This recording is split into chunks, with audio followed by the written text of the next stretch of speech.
Neron Wars. Written by Keary Taylor. Narrated by Jamie Lamchick. 1. The sound of exploding metal and the sonic boom of Neron above my head sends me ducking for cover beneath the trees, as if they could offer any protection. Turning my eyes skyward, I see blue waves of energy rippling across the sky, and the fire that follows stains the clouds red and orange. Huge chunks of debris go spiraling through space, rocketing through our atmosphere, peppering the landscape in the distance. Another day, another battle in the sky. It's a jungle here. The temperatures on Kaelea are always warm. It rains every morning just before the sun rises, which means everything grows at an out-of-control rate. Everything is lush and green. The trees are so thick, the entire planet looks like a forest, until you get to the ocean, and there's plenty of that. Only somewhat confident a thruster isn't going to fall from the sky and land on my head, I step out from the trees and head toward the hillside, to where I can just barely see an invisible door. Grabbing the handle, I pull and step into the dimly lit cavern. The space was carved right into the mountainside, 50 feet deep and 80 feet wide. I don't know when Valen felt the need to create this space, but it was here before he and I arrived. It's filled only with 2 long tables and dozens of cots pushed up against the gray stone walls. And standing in the center of the room, at those tables, are 5 men and women. Valen was looking toward the door before I even entered, as if he knew I was coming. Lazarus Riot hardly even glances my way. Neither does his daughter, Syra. Harp and Andreas both slide over, giving me room to stand beside Valen. "Looks like Rays just took down another ship," I say, looking down at the screen displaying on the tabletop. Debris landed about 50 kilometers to the east. Valen nods and taps the screen. A new display expands, and I get to watch as Rays' ship darts around the other ship, firing away. The other ship explodes, breaking into pieces. "The man's a maniac, but he gets slag done," I say in an exasperated breath. "Everything else holding up okay?" Harp nods. "All 6 of our ships are at 90% capacity, or higher." "The next onslaught of ships is 5 days away," Lazarus says, looking over at his own holotab, displaying where all the enemy ships are. "Good," I say, my eyes automatically hopping from one screen to the next, my brain running 1,000,000 kilometers a minute. "My father and Edan will be getting here tomorrow." Everyone's eyes jump to me. We got communications through just an hour ago. They're nearly here. Really, their arrival does little for the cause. They're just 3 humans. Nimia is with them as well, and as a Nero, she's invaluable. But in the grand scope of things, they won't do anything to tip the scales. But everyone at this table knows what those 4 people mean to me.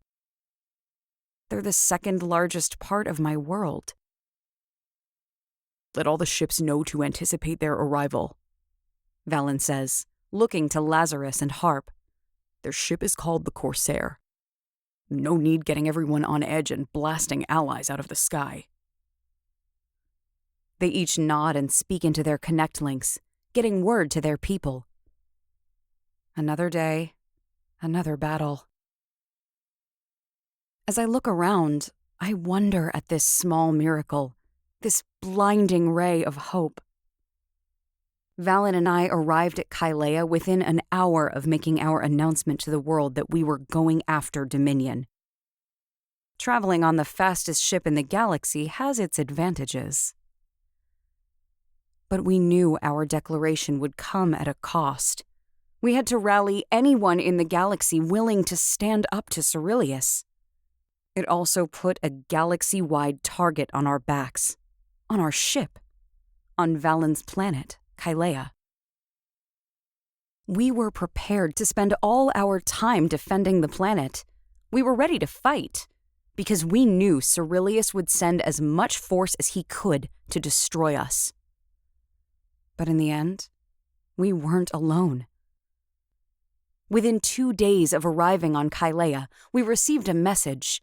It was from a man named Lazarus Riot.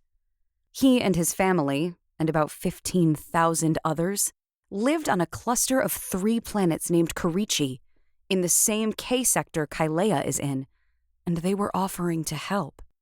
They were offering half their army, minuscule by planetary standards, but enough to change the game. The very next day, he and his daughter, Cyra Riot, arrived with 10 warships and 200 soldiers. Which was just in time, because 21 hours after that, 3 Dominion fighter ships arrived, and the war began. We won. Vastly outnumbering Dominion, we took down the ships, and there were no survivors. We didn't lose a single life, didn't damage a single ship. But we knew it wouldn't stay that way. 2 weeks later, we got another transmission from 2 Dominion commanders, Harp and Andreas. They heard our story on the Black Hole of Truth, and they wanted to join us. Bought as child slaves from a planet on the edge of the galaxy, they had only been looking for a reason to turn against Cyrillius. They brought with them 6 fighter ships and 36 soldiers. 2 days after they arrived, Dominion hit us with 6 ships. Again, we won. Dominion's army is scattered throughout the entire galaxy. They're stationed on planets in every sector, or out in space. So they came in waves, arriving only because they were already close. Space is a big place. We knew at some point we would have to defend ourselves against an entire fleet, or perhaps even the Dominion itself. Cyrillius would send everything he has after us. But we'd had time. One lunar after being on Kaelea, a madman hailed us. He gave no story, no history, only his name, Raise 51, and said he wanted to take down as much Dominion scum as he could before his days ran out. He still hasn't even touched down on the planet. This entire time he's been up in orbit, fighting every moment he can, and seemingly loving every second of it. We're small. We're a tiny, minuscule dot against the mass that is Dominion. But we're starting the revolution. We're slapping the water, reversing the tide. Our days are full of plotting, full of communication. Every morning, within an hour of the sun rising, we connect with Arden Black and give a report of how we've grown, of how many Dominion ships we've taken out. And she gives the report of what she's learned, what others have called into her. I never like what we hear. That Isroth is abuzz with activity, that dozens of ships have lifted off the planet and are headed our way. But worst of all, no one has seen any sign of the Nero child. I considered that maybe Cyrillius made it up, used it to try and draw us out. But we can't take the chance that it's fake. With the morning report and decisions made, we disband, each headed where they're needed to get slag done. Together, Valen and I head out of the cave and down the hillside. They still don't trust me, Valen says when we're clean out of earshot of anyone who might be around. What? I say, my eyes snapping to him. I nearly trip over a ball of roots. Open your eyes, Nova, Valen says, staring straight ahead, hard lines creasing his brows. They can hardly look at me. They rarely address me directly. I hear them talking as I leave. They have plans in place if they think I'm spying. They think they can take me out. I stop in my tracks, my mouth agape as I watch Valen take 3 more steps past me. When he stops and turns back to me, I see the hard, dark look in his expression. What? I stagger over words. What are you talking about? He just stares at me for a moment, reading my reaction. You really don't see any of it, do you? Valen, I knew this wouldn't be easy. Valen says, looking away. Somehow you see something different in me, Nova. You see some kind of potential. But even I doubt myself at times. Nearly 20 solars of mental manipulation was undone thanks to you, but that doesn't mean any of this feels natural. There's still the snake that lives in my stomach that misses the power. The satisfaction of doing what I want, of being someone people feared. My eyes widen and I shake my head. I hate all the words Valen is saying right now. But that door between our minds is always open at least a little, and I feel his struggle. I feel Valen's true meaning. But every time I look at you, Nova, I feel something far more powerful. He takes 3 steps forward, taking my hand in his, holding my hand over his heart. I feel fire, heat, the want for something different. I swallow, because at just this simple contact, my heart is racing. I don't care if they don't trust me, Valen says. The reality is that I don't care what anyone in the entire galaxy thinks about me except for you. No one on this planet trusts me, and I don't blame them for 1 second. But I need you to realize that, Nova, because it means that they are here because of you. Something drops in my stomach, something hard and heavy and cold. I need you to recognize that they are looking to you, that what is giving them hope is you, Nova. But I am nothing. I breathe as a tremor shakes its way through my entire body. You are everything, Nova, Valen says, his voice a whisper of conviction.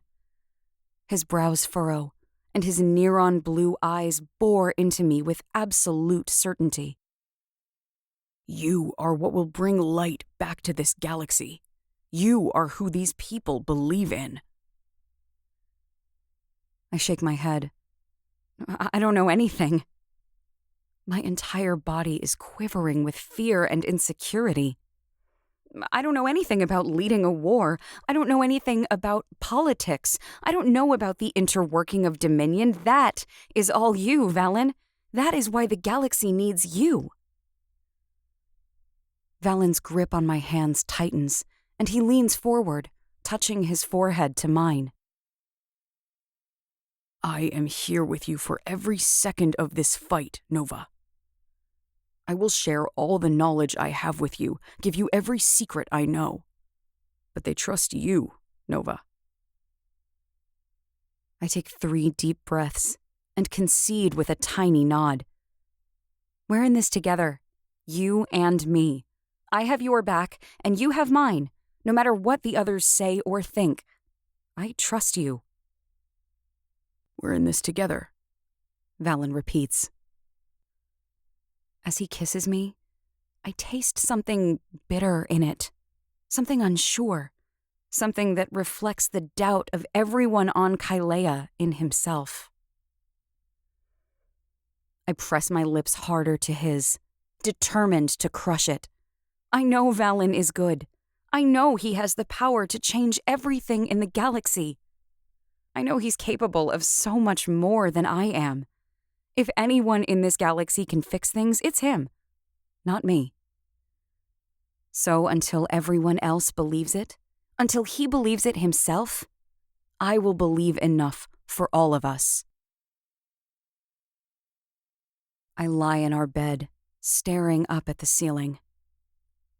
The sound of explosions echoes across the entire planet. We thought we were going to have a few days of peace, that the next wave of ships was a way out, but occasionally, Dominion's ships slip past our sensors. I plan to put Zane to work on that as soon as he gets here. For now, in the dark, I lie awake, staring at the ceiling, while others fly in ships above us, fighting for our lives. I feel guilty for every action taken in this cause that isn't directly fought by me. I can't stand the thought of someone getting hurt, of anyone dying because of the choices made by me and Valen. Things could have continued like they've been for hundreds of solars. No one would have thought about it at all. Life could have carried on. But now I've given a face to change. I made a decision that I would fight. I invited others to do so as well. If people die in this war, it's because of me. It isn't because of you, Valen says through the dark. No one in the galaxy can understand the storm inside of me, except the man lying next to me. He can see it all, feel every inch of my emotions. In my brain, I know he's right, that the lives lost are worth the possibility of a Dominion-free future. But my heart still hurts. So I curl into Valen's side, letting him wrap his arms around me, protecting me from my own thoughts, and wait for the day to begin. 2. I actually throw up. I'm so anxious and excited and nervous. Thankfully, I'm by myself, headed from headquarters to the airspace. My hands are shaking, and my stomach is quivering. I keep seeing my father lying on the ground, his throat slit, blood spilling onto the ground on Garaloon. He was dead. I knew he was dead. But still, frantic, I pressed my hands into his wound and summoned as much Neron as I could, pouring it into him. I've heard his voice over these lunars, talked to him, but I still can't quite believe it. And Zane, I know I need to patch things up with him. He's too important to me to leave things as they've been. Edan. Oh, Edan Calwyn. I need him here. I need his confidence in me because he makes me believe in myself, and he encourages me with my mad plans. In so many ways, I feel like I've lost myself since we parted, and I don't think I'll get those parts of me back until he delivers them with that manic smile of his. Wiping my mouth with a wide leaf from a tree, I spit on the ground one last time and head toward the airspace. We burned all the vegetation down to the ground the first time we landed Deliverance on Kaelea. With as much Neron as it holds, it generated enough heat and energy to clear a 1x1 kilometer space perfect for a landing zone in the middle of this jungle. Currently, the ship sits to one side of the space, glorious and bright and beautiful, only able to fly when piloted by a pilot and a Nero. I walk across the space, standing just to the side of our ship, and turn my gaze skyward. Somewhere outside of Kaelea's atmosphere, there are at least a dozen ships keeping watch. They're keeping the Neron blasters from finding the giant target we put on this planet. My heart jumps all the way up my throat when I see a black spot appear in the sky. My palms are slick with sweat as it grows bigger and bigger, sinking through the clouds and the sky and coming closer to the surface. It's been over 3 lunars since I last saw any of their faces. In so many ways, it feels like it was just yesterday. But considering all that's happened in that time, it feels like it's been 4 lifetimes since I last laid eyes on them all. The breath rips in and out of my chest in deep, long pulls as I make out the familiar features of the Corsair. Slowly, it sinks to the ground. I see the viewport. I make out the hatch. I see the blinking lights and then the landing gear dropping down. And oh, my stars, lower, lower, lower they drop. And finally, the ship touches down on the ground. I hear a rush of air, and I bound across the far side of the ship, standing directly in view as the ramp opens. As much as I love everyone on board this ship, my eyes don't see anyone else. My dad stands at the top of the ramp. Not possible, my heart whispers. You were dead, my brain remembers. But it's real. He takes one step forward and then another. His gray eyes are fixed on mine, our eyes that don't share one bit of DNA, our hearts that were never biologically related. But we're family, and he's everything I needed in a father. I don't realize there are tears rolling down my face the entire time he walks down the ramp. But when he steps out onto level ground in front of me, sobs rip through me. My father pulls me into his arms, and I crush myself into his firm, familiar chest. "Dad!" I cry, saying his name over and over, marveling over the miracle that is happening right now. I squeeze him tighter and tighter to myself, afraid he's going to dissolve, and I will find this is only a dream. "I'm here, Nova," he says into my hair, cupping the back of my head. "I'm here." If the others are watching this family reunion, they don't say anything or get impatient as I sob harder than I've ever cried in my life. They wait, silent and patient, as I breathe in the familiar scent of my father, while he holds me with his rough hands that taught me how to build and fix. "Dry those tears, Nova," Torin eventually says, pulling away so he can look into my eyes. The familiar lines sprouting from his eyes crease deep, and a smile spreads on his face. He brushes a thumb over my cheek, wiping away the torrent of tears rolling down my face. "Can't have the most inspirational being in the galaxy crying over someone as simple as me." "Dad," I say, my voice cracking as tears rush down my face once more. "You're anything but simple." He only gives a smile and a chuckle, hugging me tightly once more before stepping away, revealing everyone else behind him. Zane walks down the ramp first, a hard, serious look on his face.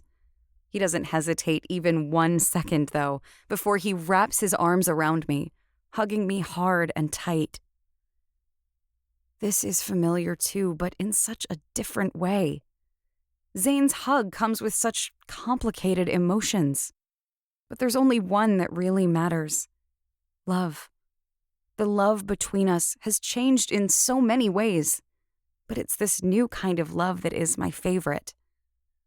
The love of family. "I'm gonna yell at you later. I'm gonna do a lot of it," he says against my ear. His beard, 2 weeks overgrown, is scratchy against my face, but I think it kind of suits him. "But for now, I'm just so slam grateful you're in one piece." I smile, laughing as I cling to him tight. I'm looking forward to all the yelling. It's been a while since we sparred. He laughs too and lets me go. And there's Nimia, just to his side, looking at me with all that familiar uncertainty. She has never been able to decide if she hates me or not. I don't care. I pull her into a hug, and to my surprise, She doesn't fight me. Thank you for taking care of all of them for me these past lunars, I say, and I truly mean it. I would have worried over them so much more if she hadn't been with them. I had every confidence in her. Just get rid of Cyrillius and we'll call things even, she says. She steps back, breaking my hug, but I only smile instead of taking offense. Deal, I say, laughing. She smiles, taking a step closer to Zane, who puts his hand on her hip, which makes me smile again. Someone slowly walks down the ramp, and I'm pretty sure my heart explodes when my eyes finally meet Edan's. A small smile is pulling at his lips, controlled and sly. But as a smile breaks my own face and I dart across the space still between us, he smiles the first real, genuine, big smile I've ever seen on his face. And it's actually beautiful. His eyes brighten. His teeth are white and straight. He looks like a happy, normal human being instead of a mischievous imp. I wrap my arms around him, smiling and laughing as his arms encircle me. He lifts me off my feet, spinning us in a circle before setting me back down. Guess this means you missed me, he says, placing his hands on my shoulders, looking me directly in the eyes. I smirk, grabbing his wrists. Everyone around here is so uptight and official. There's no one around to do sketchy slag with. I'm ready for all the sketchy slag missions you've got, Nero, he says, the mania in him making his eyes bright. I smile, feeling as if I'm glowing, ready to float off.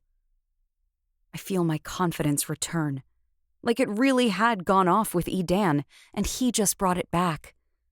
With this little maniac by my side, suddenly I'm sure I can do whatever needs to be done. I will never understand what the void you see in him. Zane's voice cuts into my joyful reunion. We turn to the others, and Edan slings an arm around my shoulders. There are few mysteries of the galaxy you understand, my compadre. An annoyed sneer crosses Zane's face, and he takes one step forward, but Nimia grabs him, and my father steps between the two. This is the last time I'm going to keep you boys in line, my father says, his voice calm but deadly serious. Act like men or get out of this war. They both glance at my father, and I see the fight and mischief in their eyes toned down.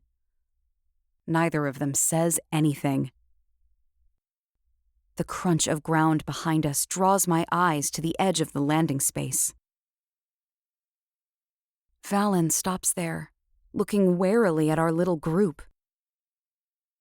And my heart swells.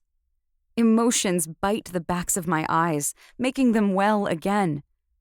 I smile, stepping forward, extending a hand out for him. Warily, he steps forward, taking my hand, and to my surprise, his own shakes just slightly. I feel his nervousness leaking through the door between our minds, which just makes my heart squeeze with love. Valen, I know you met some of them in the chaos on Isroth, but I want you to officially meet my family, I say, my tone soft. Together, we walk back to the half-circle they've all formed. They all look at Valen with varying degrees of wariness, the same way Valen is looking at them, just for different reasons. This is Nimia, I say, nodding to her, because she's standing at the end of the circle. The other Nero, Valen says, stepping forward and shaking her hand. Nimia nods, looking at Valen with nervousness, but she's trying very hard to hide it. I look forward to talking to you. Thinking I was the only other Nero left me with a lot of unanswered questions about myself. Maybe you'll have some answers for me." The expression on her face reveals that she obviously did not expect this from such a notorious person. Her eyes widen a bit, but she gives a quick, somewhat enthusiastic nod. "And Zane," I say, moving along. In my mind, I feel Valen grow stiff at the name of my former boyfriend. But he doesn't show it outwardly. Valen steps forward, extending his hand. Zane looks darkly at Valen, and I see equal measures of fear and distrust and disbelief in his eyes. But as he shakes Valen's hand, his eyes slide over to me.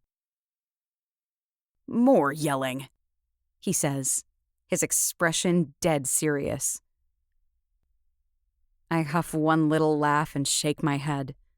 Valen looks at me, raising an eyebrow, but he doesn't say anything. We move on, though. "Valen, I want you to meet my dad," I say, and suddenly emotion cracks my voice, and the word dad comes out a little broken and reverent. Valen starts extending a hand to shake, but Torin steps forward, and stretching to his full height, because Valen is so tall, he pulls the love of my life into a strong embrace. The look of surprise is evident on Valen's face as his eyes slide over to me. But I see a wash of emotions play through his eyes. Surprise, but also happiness, maybe appreciation. And I wonder, who in his entire life has ever hugged Valen besides me? He still looks a bit uncomfortable, but Valen hugs my father back. "Thank you for taking care of her," my dad says against Valen's strong shoulder. "Thank you for loving my daughter as fiercely as she deserves." It isn't as if my father has ever heard Valen say he loves me, but he has seen the effect of Valen turning against everything he knew, everything everyone in the galaxy thinks they knew about him. All for me. Those actions speak louder than words. "Thank you for raising such an inspiring woman," Valen says, and I can tell he's still uncomfortable being so open and genuine. But he's been doing a lot of that lately. They release each other, and my father gives a small smile as he looks up into Valen's face. Valen smiles back. "And you remember Edan?" I say, my eyes sliding to my other soulmate. Edan takes Valen's hand when he extends it. "Nice to see you again, lover boy," he says. Edan looks my way with a mischievous expression and a knowing raise of his eyebrows. "And you as well," Valen says, his tone even and flat. I roll my eyes at Edan. "So, am I the only one who's going to ask the question we're all dying to know the answer to?" It's Nimia who cuts through the awkward moment, but possibly makes it worse. "Why the void are both your arms glowing with Neron?" Automatically, I look down at my hands. All the veins in them, and stretching up over my wrists, rising up over my forearms, are glowing brilliant Neron blue. So are Valen's. It's been long enough now that I've kind of forgotten it isn't normal. Valen and I look at each other. A small smile crooks in the corner of both our mouths. "There's a lot that's happened in the last few lunars," I say. I look back at the group. "Let's head to base and get you all updated, shall we?" 3. I've never been prouder of my family. They don't even wait 5 minutes after being brought up to speed on all things pertaining to the Neron War before they each get to work. I don't even have to ask Zane. He immediately goes to work on some kind of cloaking device, going off about how we need to hide this planet as best we can, make it harder to find, as well as improve our own detection systems. We need to better see the ships coming at us. My father goes straight for the ships on the ground, and while most of them have been at 90% for the past few weeks, I know they'll be at 100% when he's finished with them. A little to my surprise, Edan starts interrogating anyone and everyone about Cyrillius's whereabouts. He gets in communication with Arden Black once I connect them, sorting through all the information she's gathered from others in the galaxy over the past few lunars. I even put him back in communication with Commander 12-3, who is saving our lives and this mission, feeding us insider information. Nimia speaks with the other leaders of war, gathering information on what we need. That's shelter. Our numbers are growing by the day, and we have nowhere safe for them to stay. She heads out into the jungle, canvassing the best area, and then she goes to work. Using her Nero abilities, she begins carving a bunker into the side of a mountain. I smile throughout the day, in awe at how easy this is. None of this should be easy. And I guess the long view of it all isn't easy. But they've slipped into this so naturally. With all of them being so useful and productive, I get to work myself.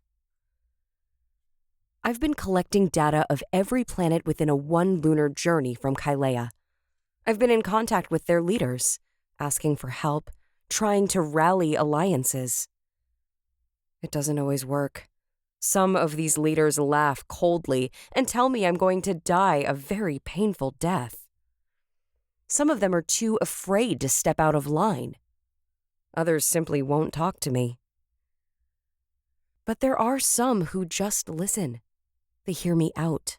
They take in the facts I tell them. That Valen Nero has turned against Cyrillius. That he'd been manipulated his entire life. That we have 3 Neros on our side. That we are building forces to take down Dominion. Every single one of the leaders I speak to has the same question. If we win, if we end Dominion, then what? What takes its place? Who will regulate Neron if Cyrillius is dead? What would be better? The first time I was asked the question, I just stuttered and couldn't answer. I didn't know. I truly didn't, and hadn't taken much time to consider what would happen if we won. But over these weeks, I've had to think about it. And I still don't know the answer. Thankfully, I'm not in this alone. Lazarus Riot was the one to come up with the idea. The idea for a council, a creed. The regulation of Neron shouldn't be left to any one person. Neron is found throughout the galaxy. It belongs to all of us. The galaxy deserves to be represented. So this was what I brought back to those world leaders. This is not my initiation. I will not be in charge of any part of this. But I will be the sounding board. I will let people know that they can step up. At the moment, it isn't a solid plan. There is no clear leader right now, and I only pray it comes about and forms and develops. For now, it's a start, a suggestion. And today, when I talk to a leader from a planet in the J sector, she agrees that she wants to see a change and promises 24 space fighters will arrive on Kaelea in 3 days.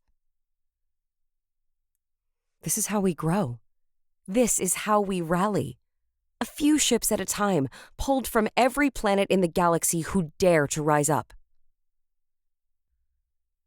I've just stepped back into headquarters when Syra looks up at me, standing over Zane's shoulder, who is still working tirelessly on the scanner system.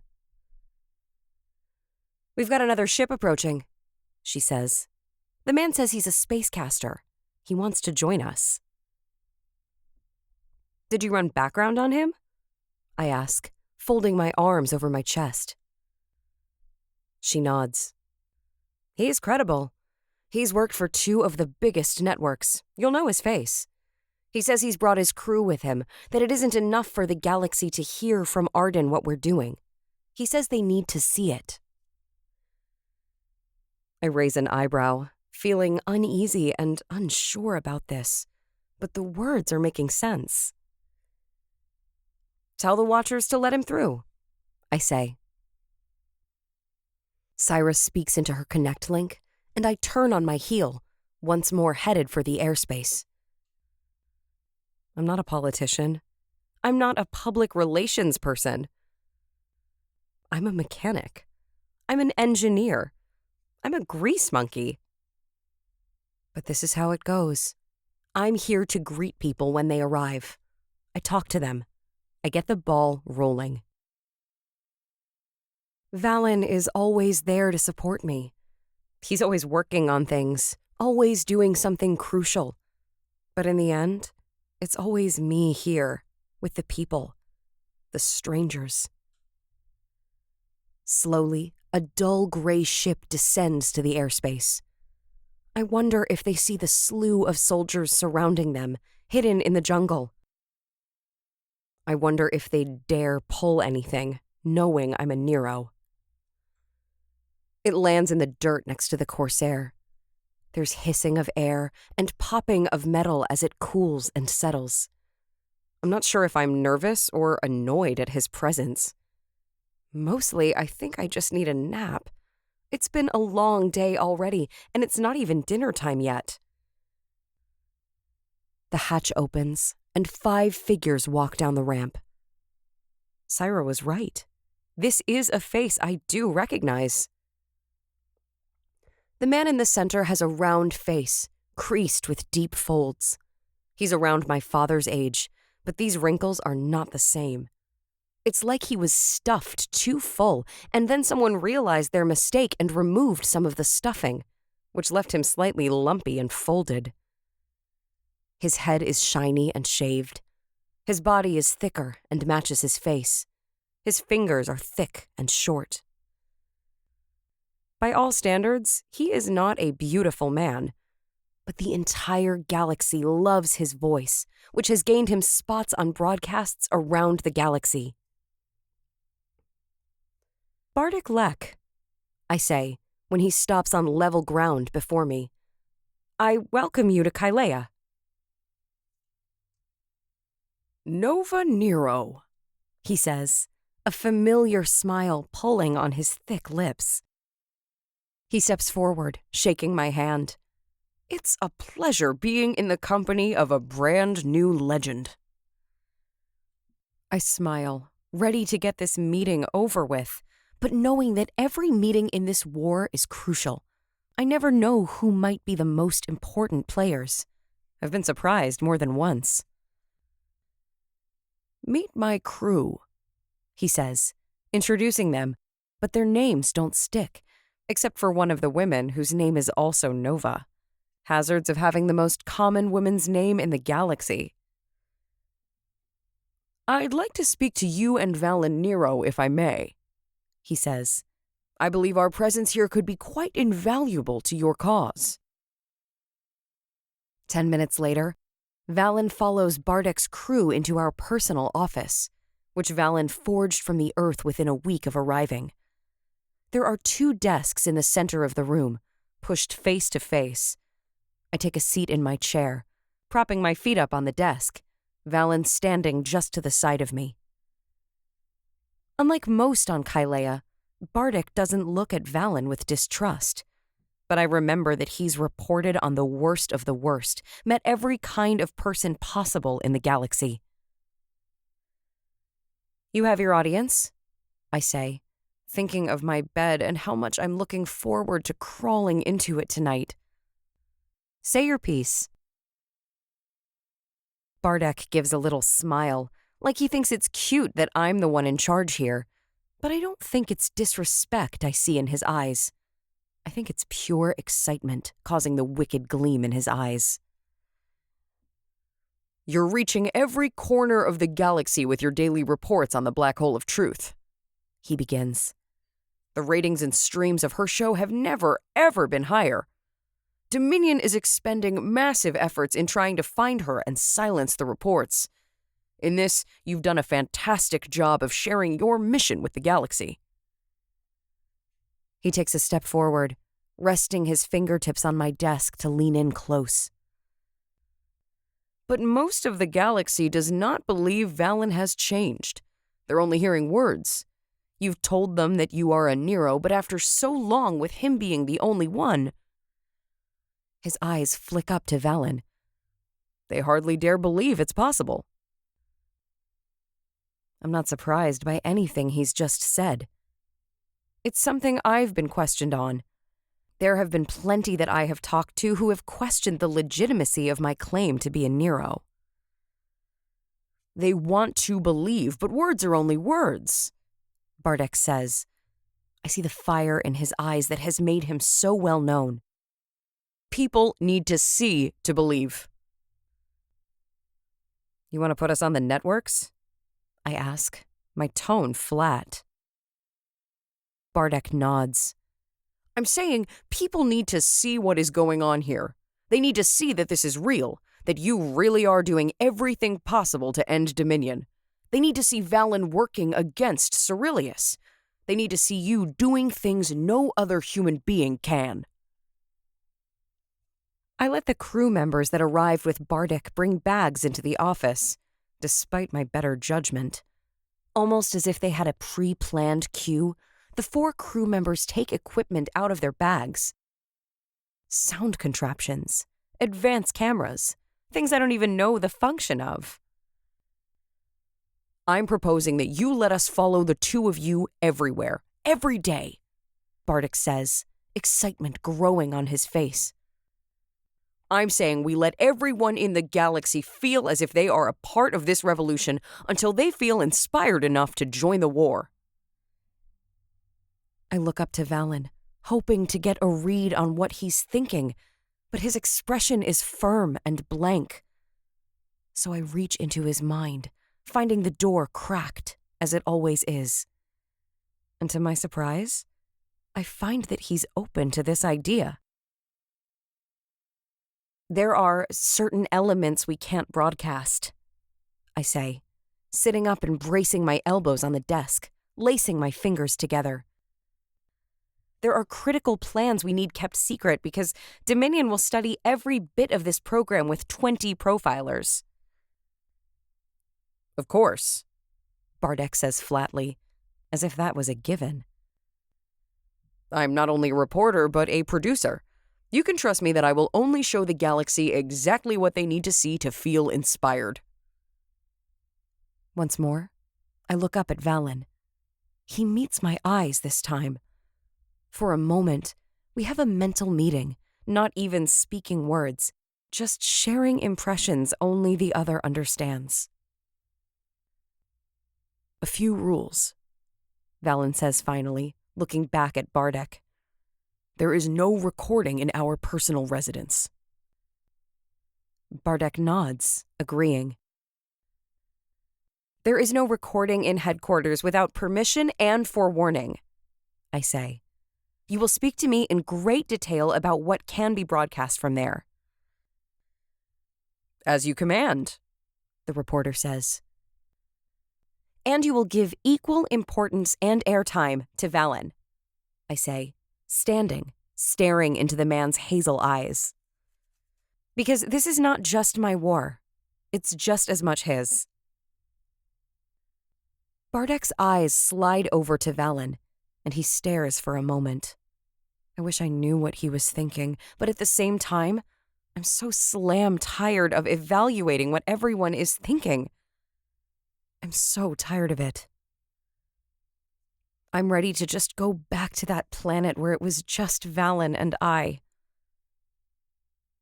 I plan to make Valen my main feature, Bartek finally says, and I see in his eyes that he means it.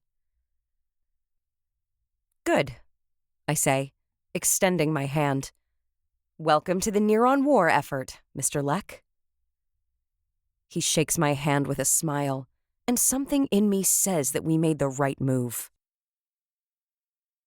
We dismiss, with me telling them where they can take beds in the barracks. I introduce Bardic to all the key players, explain to my people what he and his crew will be doing. And then we eat. We eat in shifts. One of Harp's men was a cook with Dominion and has taken over the duties of keeping us all nourished. We eat in rotations, with mine and Valen's being last, finishing just before sunset. I feel like I should be staying up all night with my family, chatting and catching up and laughing and being happy. But I'm just exhausted. It's been the longest day. So, with apologies and quick hugs, I show my family to the barracks, and I say goodnight. I fall into bed before Valen even comes in for the night, and I'm out within 30 seconds. 4. I don't miss Zane watching me all the next day. I'm in and out of headquarters the entire morning, working with Valen, working with Lazarus, communicating with off-planet leaders, checking in with those up in the sky. I'm slam busy, but I keep feeling Zane's eyes on me. "What's with ex-lover boy?" Edan asks when we take a break to eat lunch together. "He's been watching you all day." Glad I'm not just being crazy, I say, relief leaking through my words. I don't know what his deal is. I mean, he said he's got some yelling to do, but he's being weird today. Edan nods. Maybe he's just in awe that he used to mac on a full-blown queen. I throw him a dark look. I'm not a queen. If that makes you feel better, Edan says as he stands up and takes his dishes to the bin. Without another word, he heads off to do whatever it is he's doing today. I feel Zane's eyes on me the rest of the day while Valen and I work in headquarters, going over the Watcher rotation with Lazarus and Andreas. That night, when everyone has gone off to their bunker for sleep, I head out, knowing I'm not going home right now. A little ways off from the entrance into the hillside, I see the flickering of a fire. And maybe it's our history, or maybe it's my Nero senses, but I know to head toward it. There, sitting on a large rock, his expression serious and heavy, I find Zane. With a deep breath, knowing what's about to come, I sit on another rock across the fire from him. "Thank you for everything you've done since you got here," I say, cautiously watching his face. I can see the fire just under his skin. I know he's moments from that yelling match he promised. "You're the best at what you do. You're going to save a lot of lives." He gives a little shrug, looking off into the darkness that surrounds us. "I guess it's nice to feel needed again." "You're always needed, Zane," I say.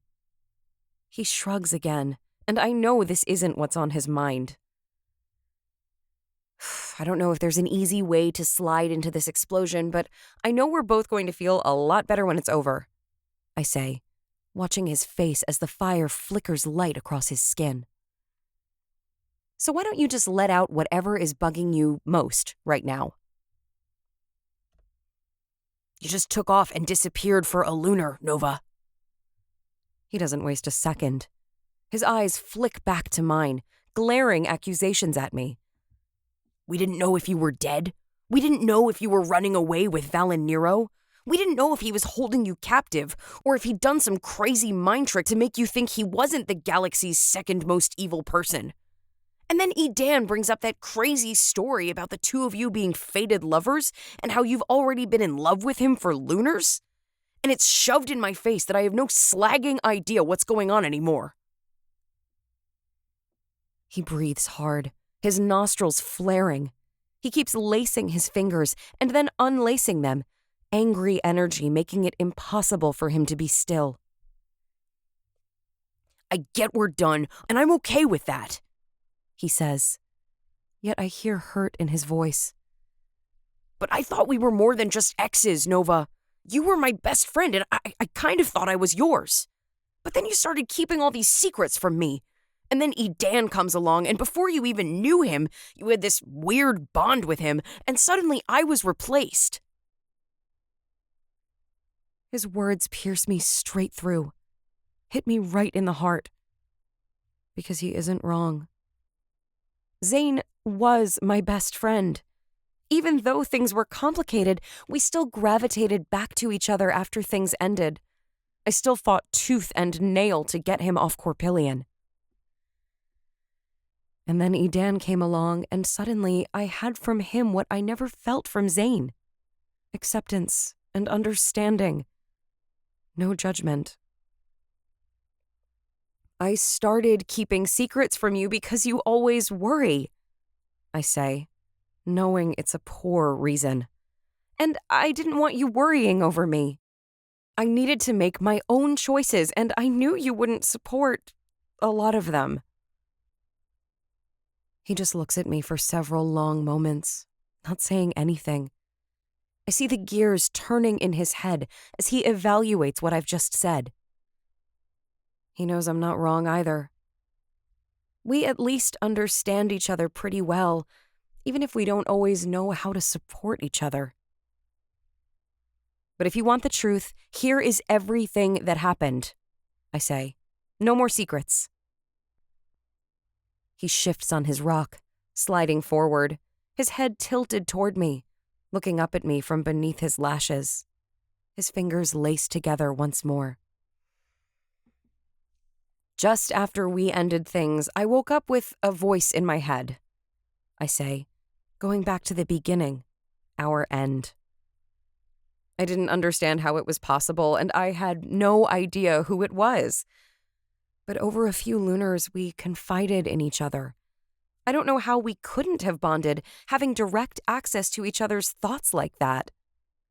I didn't know until that day Dominion arrived on Corpillion that it was Valen Nero I had been communicating with all that time. Zane swears, shaking his head. But I keep talking. It was Valen who gave me all those credits and the Corsair, I say. We ran into each other during the time you and I got separated. When we touched, I hesitate, my memory going back, remembering every little detail. It feels so long ago. I saw the future. Our future. I saw he and I together. I saw us ruling. I saw us with dominion over a ruined planet. He was my king, and I, his queen. I see the tendons in Zane's jaw tighten, and his eyes darken. It's not something I can explain, but I felt our future. It felt so real, and it ripped my heart to shreds when the touch ended and that future was suddenly gone. I shake my head, and that same feeling pulls my heart to pieces. I left Corpillion knowing what my future would be, I say, knowing that one day I would stand by Valen's side. But I couldn't let it come true.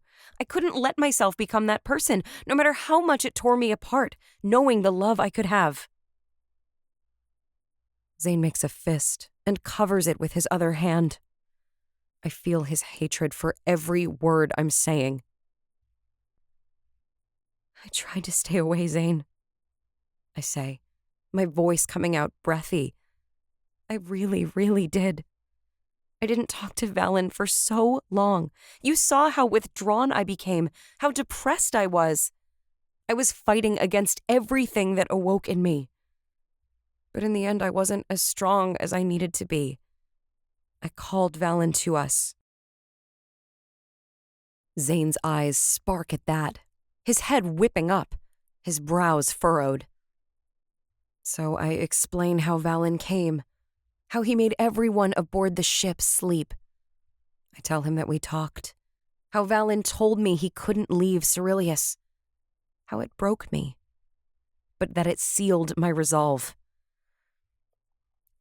Valen left, and I knew then that I'd gotten my answer. I could stay away. I wouldn't call him again, not while he was who he was and worked for who he worked for. I take a breath, remembering how dead I felt inside, even though I was using everything in me to pretend to be okay. But we got to Calypso, and I started my training, and I think it woke something in my abilities. I continue my story. I began having visions of the future, so many of them. And in everything I saw, it was Valen and I together. Emotion wells in my eyes. I remember waking with the worst feeling of loneliness in my heart.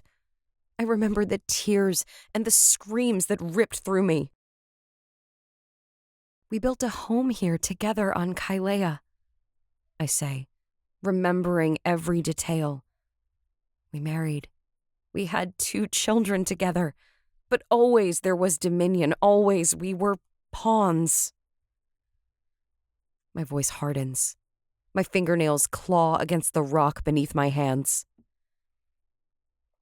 I finally reached out to Valen and found we had both seen our family, and he couldn't stand the thought of what Cyrillius would do to us either. It broke both of us. I look back up, meeting Zane's eyes, and I see something softer there now. I've said something he never expected. I knew that for whatever reason, Valen couldn't leave Cyrillius, so I did what I do best. Run in with your head down, thinking you're capable of more than you are, Zane says, nailing me exactly. I give a little smile, nodding. I knew you would never let me go to Isroth to kill Cyrillius, so I got Edan wrapped up in my idiotic plan, I say, my eyes flicking toward the barracks, where I know Edan is sleeping. Everything possible went wrong there. I couldn't do what I intended. And in the end, I didn't accomplish anything except getting off that planet with deliverance. And even that you crashed through the entirety of space, Zane says, because you're a horrible pilot. I actually laugh. A single tear pushes its way past my eyelashes, and I laugh as I wipe it away, in awe of my own absurdity. Because I'm a horrible pilot, and the ship wasn't even complete. A small smile cracks on Zane's face, and he shakes his head. I sigh, wiping my face, determined not to cry anymore. I know you don't understand it, and maybe you'll never believe it's real because fate told us it was our future, but during our time on that empty planet, and even before, I really did fall in love with Valen. I know you will probably never see him as anything but evil. But Valen is different. He loves me. He wants a different future. And he's willing to do anything to make it happen. And he's finally free to do it. I don't really understand what that even means, Zane says with the shake of his head. I thought we all have our own free will, but the 2 of you said something about him being Cyrillius's prisoner? I nod. Yeah, I didn't know it before, but the Kindori can put things into your head, twist your thoughts. He used his Kindori on Valen for years. So whenever Valen thought about leaving Cyrillius, he relived the worst, most terrifying moments of his life. And it stayed that way until I dove into his mind, found that black knot, and destroyed it, which wasn't easy. I see from the look on Zane's face, he doesn't want to believe that it's true, that Valen didn't have total control over his own actions. Ignoring his expression, I extend my right hand, splaying my fingers, turning my hand over, exposing my palm. All the veins in my hand Wrist and forearms glow brilliant Neron blue, stark and bright against the dark of the night. We made a promise to each other, I say, to fight for our future. I didn't even know it was possible, but that vow resulted in this. I don't think he could break it even if he wanted to. Zane studies the Neron coursing visibly under my skin. He doesn't say anything for several long moments, and I give him the time to consider everything I've just said. Finally, he makes this little noise of disgust. Ugh. You always have to be so slam epic. Not only are you now the third most famous person in the galaxy, you had to go and be star-crossed lovers with the second most notorious person in the galaxy? A laugh launches from my lips, and I shake my head. I'm so grateful that Zane is shaking his head with a smile on his lips. He gives a sigh. Don't go expecting me to warm up to him anytime soon, but who am I to give you slag about the person you were destined to really be with? Does this mean you'll be pleasant to him? I ask, raising an eyebrow at him. Don't go asking too much, he says, mirroring my expression. Just because I'm finally over you doesn't mean I have to ever like any other guy in your life. I see you haven't warmed up to aide anymore since I last saw you, I say. He makes a sneering face. I'll eventually learn to deal with Valen, and who knows, maybe we'll even become cronies. But don't go asking me to be friends with aide. Why? I ask with a laugh. What did he ever do to you? Zane shakes his head, a look of annoyance growing on his face. Have you never met the guy? He's the weirdest, most insane little khaki in the entire galaxy. I laugh, turning my face up to the stars. I'll admit aide isn't everyone's flavor, but I don't know. He gets me in this weird way no one else does. So can you just keep your space from him if you need to? Because he's kind of important to me. Just like you are. Zane looks back up to my face, uncertainty in his eyes. He takes a few long beats to consider this request. Fine, he says. As long as he stays away from me, I'll stay away from him. I shake my head, but smile. Thank you.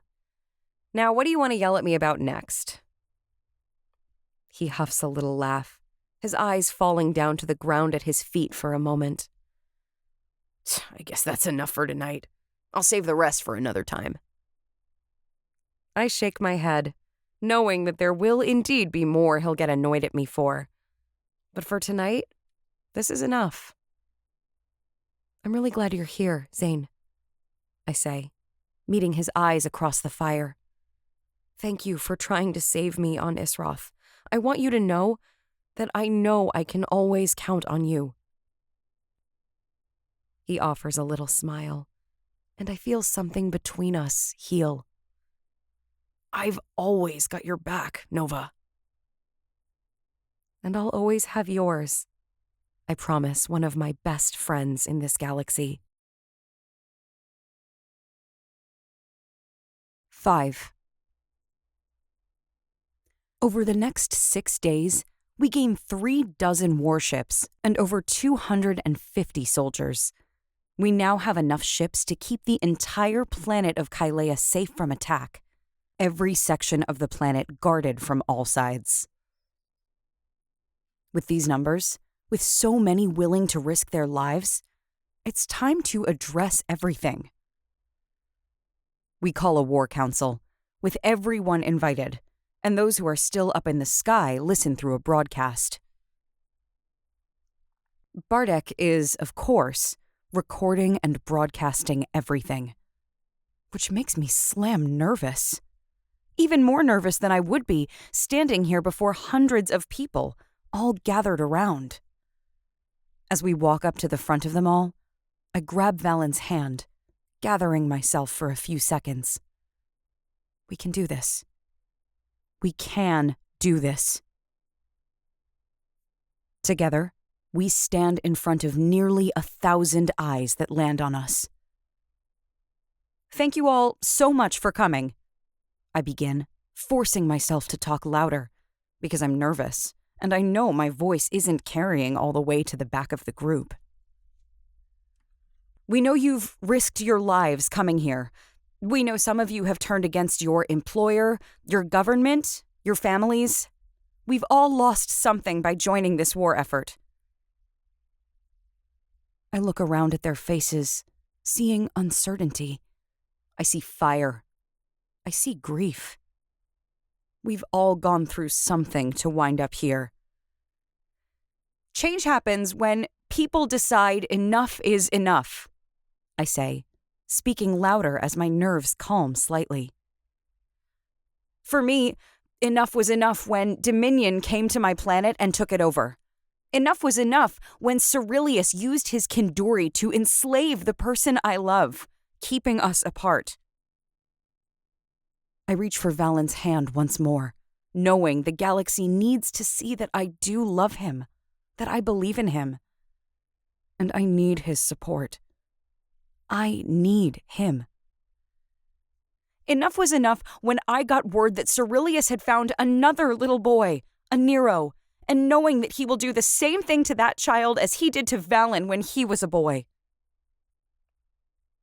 I am so careful with my words. I need to pull at their emotions. I need them to see and feel it. I don't know what was enough for all of you, but I am eternally grateful for your bravery, I say. We are still so few in numbers. Compared to the task ahead of us, we're just a little speck. But we're strong. We're angry. We're determined to change the future of the entire galaxy. We aren't ready to mobilize. Valen speaks up for the first time. He isn't one for words in front of a crowd. He leaves that to me, to rally their spirits, to call everyone to the fight. But he knows war. He knows the fight. With Dominion's forces, we're best to stay at our stronghold for a while longer. We need others, I say. We will fight in whatever way we can, with whatever numbers we can get. But there will be lives lost. There will be losses. So please, if you're on the edge about joining us, you will make a difference. Valen squeezes my hand. We're planning, he says, looking to the cameras pointed at us. I can't disclose everything. We know Dominion is watching. But we will strike. We have information. I will use everything I have gathered in the 21 solars I was Cyrillius's slave. And we will find a way to win this. Bartek gives us the signal that he has ended the broadcast, and I breathe a little easier now that I know I'm not speaking to a large portion of the galaxy. The reality of how we end Dominion is based on 3 things, Valen says, moving on to the nitty-gritty. We have to destroy the Dominion. It's essentially a mobile planet. It's a floating base. Without it, Dominion will be severely crippled, setting them back solars. He steps forward, letting go of my hand. He stands tall, his eyes brilliant and burning. We need to destroy Isroth, Valen continues. As the true base of operations of Dominion, their communications are based there. If they can't talk, they will shake apart. I look out at the crowd, and I don't like what I see. Doubt. Questioning. I don't know that half of them are really hearing anything Valen is saying. Slag. Valen was right. And this is so important. If he's seeing the doubt on many faces out there, he doesn't show it. And third, Valen says, Cyrillius must die. Dominion has passed down the crown from one generation to the next. As far as I know, Cyrillius does not have any posterity. After hundreds of solars, the company will fall apart with no apparent heir. It would tear itself apart without us doing anything else as the people at the top fight for power. Anger and hatred fill my chest as I look out at the crowd, as I look into the faces of so many who are discounting Valen. He's giving them such valuable information. He is the tipping point in this war. And because of his past, because he was a slave, they can't see who he is right now. We need spies, scouts, Valen says. We have to find Cyrillius. We've gotten word that he hasn't been on Isroth for over a lunar. At the moment, we're unsure if he's still on Corpillion, where he found the Nero child. We need volunteers with the fastest ships to scout the galaxy for him, with the leads Arden Black provides. Yes, we need action items. We'll lose those here if they sit around idle, feeling useless. We need them to feel as if they have purpose. Nova can build any weapon she can imagine. Valen moves on.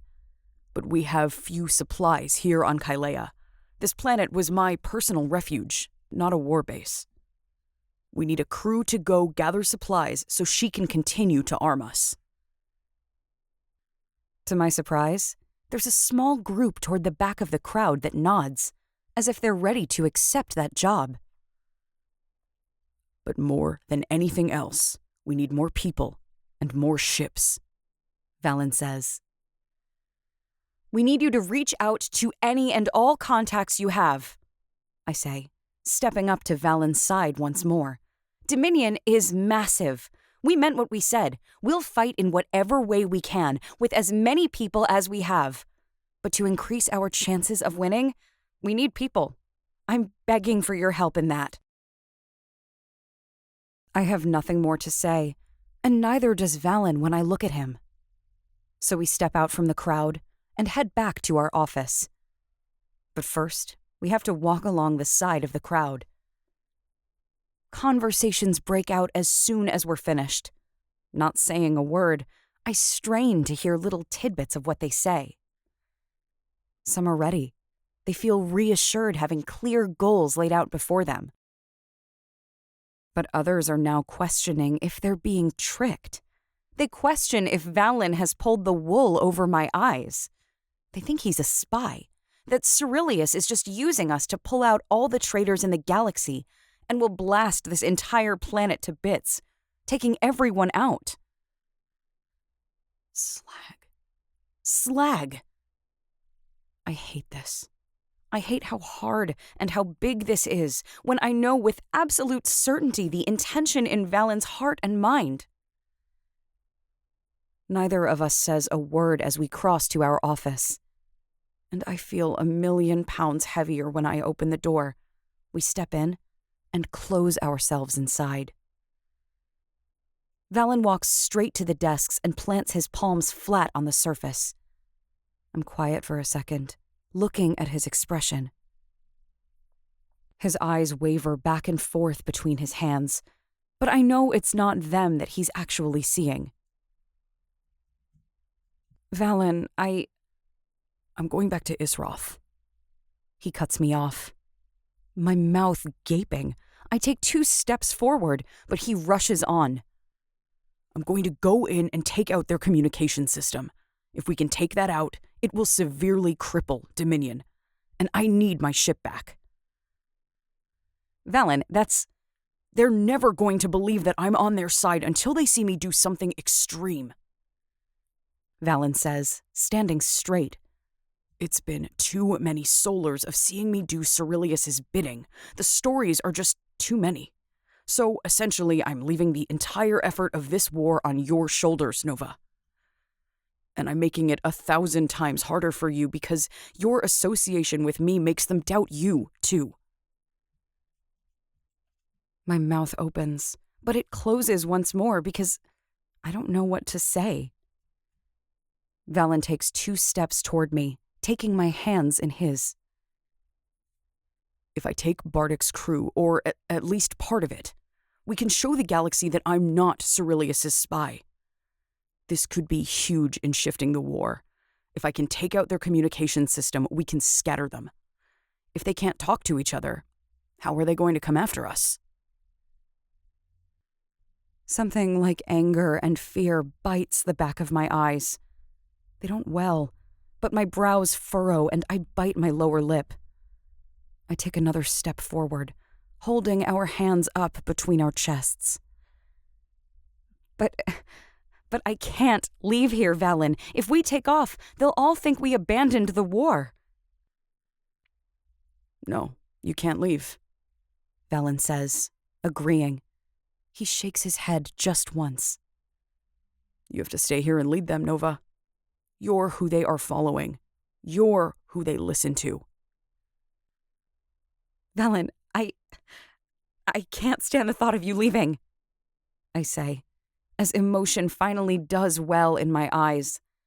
We've spent so much time apart. I feel like we just finally figured this out, and... It isn't forever, Nova, Valen says, as he brings a hand to my face, running his thumb over my cheek.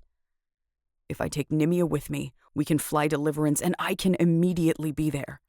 We could be in and out in a few days, maybe shorter.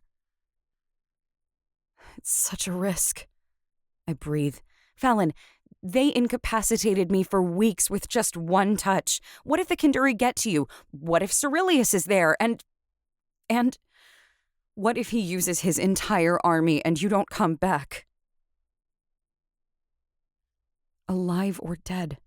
What if Valen doesn't come back?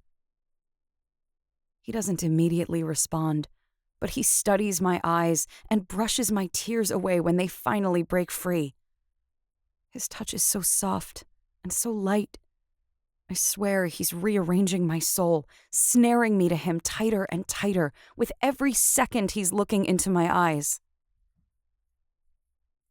I will come back, he promises, and the Neron in his veins pulses brighter for a moment. I will be careful, and I will shift the tide. I'm too scared to accept it, but looking into Valen's eyes, I believe him. I take several long, silent, breath-held moments. We only just figured us out, only just got our time together.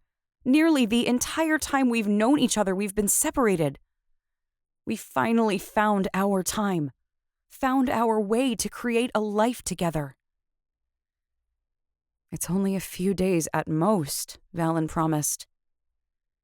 But even that long feels like enough to end it all. If you want me to have any kind of influence on this war, you have to let me do this, Nova, Valen whispers. Another tear breaks free from my eyes. I know he's right. I slip my arms around him, clinging to him, memorizing every impression and curve of his body. Just in case this is the last time I ever get to hold him. 6. I get one night before Valen, Nimia, Bardek, the other Nova, and 6 volunteer soldiers leave and go to Isroth. Once more, I feel like I should be spending time with my family, but they can wait. I might only get this one last night with Valen. Valen had a small home here on Kaelea. Considering he would, at times, disappear to this planet for lunars at a time, he had needed somewhere to live. He has a cottage here, nestled above a cliff that overlooks the ocean. It's rough, mountainous, jungle-ridden territory on this part of the planet. It's beautiful, interesting. The headquarters lie just a half a kilometer from the cottage. Close enough we can get there quickly when needed. Far enough to grant us privacy. In the dark, I walk in through the door, and following right behind me, Valen closes it. I hesitate in the middle of the room, my insides a mixed storm of emotions. Valen walks up behind me, running his hands up my bare arms, before he snakes his own around me. His lips kiss my shoulder. His touch is full of reverence, need, want. I let my eyes slide closed and let my head fall back, resting against Valen's shoulder. His hands slide down, dragging the backs of his fingernails along my arms. Instantly, goosebumps flash over my skin. His hands reach my thighs, and his fingertips dig into them, pressing my body back against his. A needy sigh escapes my mouth. Valen's lips move from my shoulder up my neck. His lips expertly tease the hollow beneath my ear, his warm breath washing over my skin. "Nova," he whispers, barely audible, but I hear him say my name in my head, and that fills every bit of my body. I turn, hooking my arms behind his neck. As if I don't weigh anything at all, he grips my hips, hoisting me up, and I wrap my legs around his waist. He doesn't take my lips, though. His Neron blue eyes bore into mine, and I feel every bit of his soul, and I let him into every part of mine. He walks us across the room, setting me on the edge of the long table in the kitchen area. My hands dig into his shirt, gripping it tight, holding him close to me so he cannot escape. I bring my lips to Valen's, but I do not kiss him. I let them hover there, breathing his air, determined to keep as much of him as I can with me until he returns to Kaelea. Valen never breaks his stare as his hands come to embrace the outside of my thighs. My fingers run into his black hair. This feels like the first moment we've been able to take since we arrived on Kaelea 2 lunars ago. It's hard not to be resentful of all the people here when this is what I saw in my visions. Us, here, living our life and loving each other every single night. I pull Valen's lips to mine, opening my mouth greedily, and Valen's tongue is there as a generous giver. Our lips form to one another perfectly, expertly creating their own story together. I could kiss Valen for the rest of my life, and I plan to do so. Forever, the word forms in my head, and I let it drift through the door between our minds. Forever, he echoes the word back to me. Brilliant blue shines through my closed eyelids, and I know what I would see if I opened my eyes. I know we're glowing as the Neron in our blood pulses and shines with the vow we made.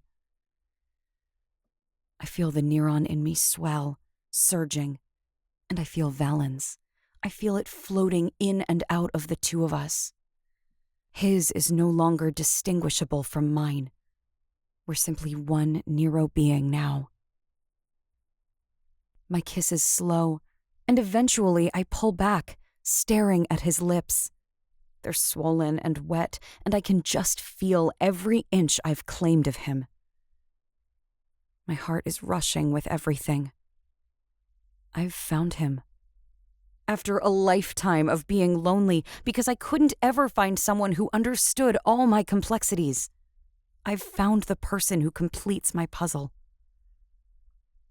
I marvel over that miracle. That he was that person.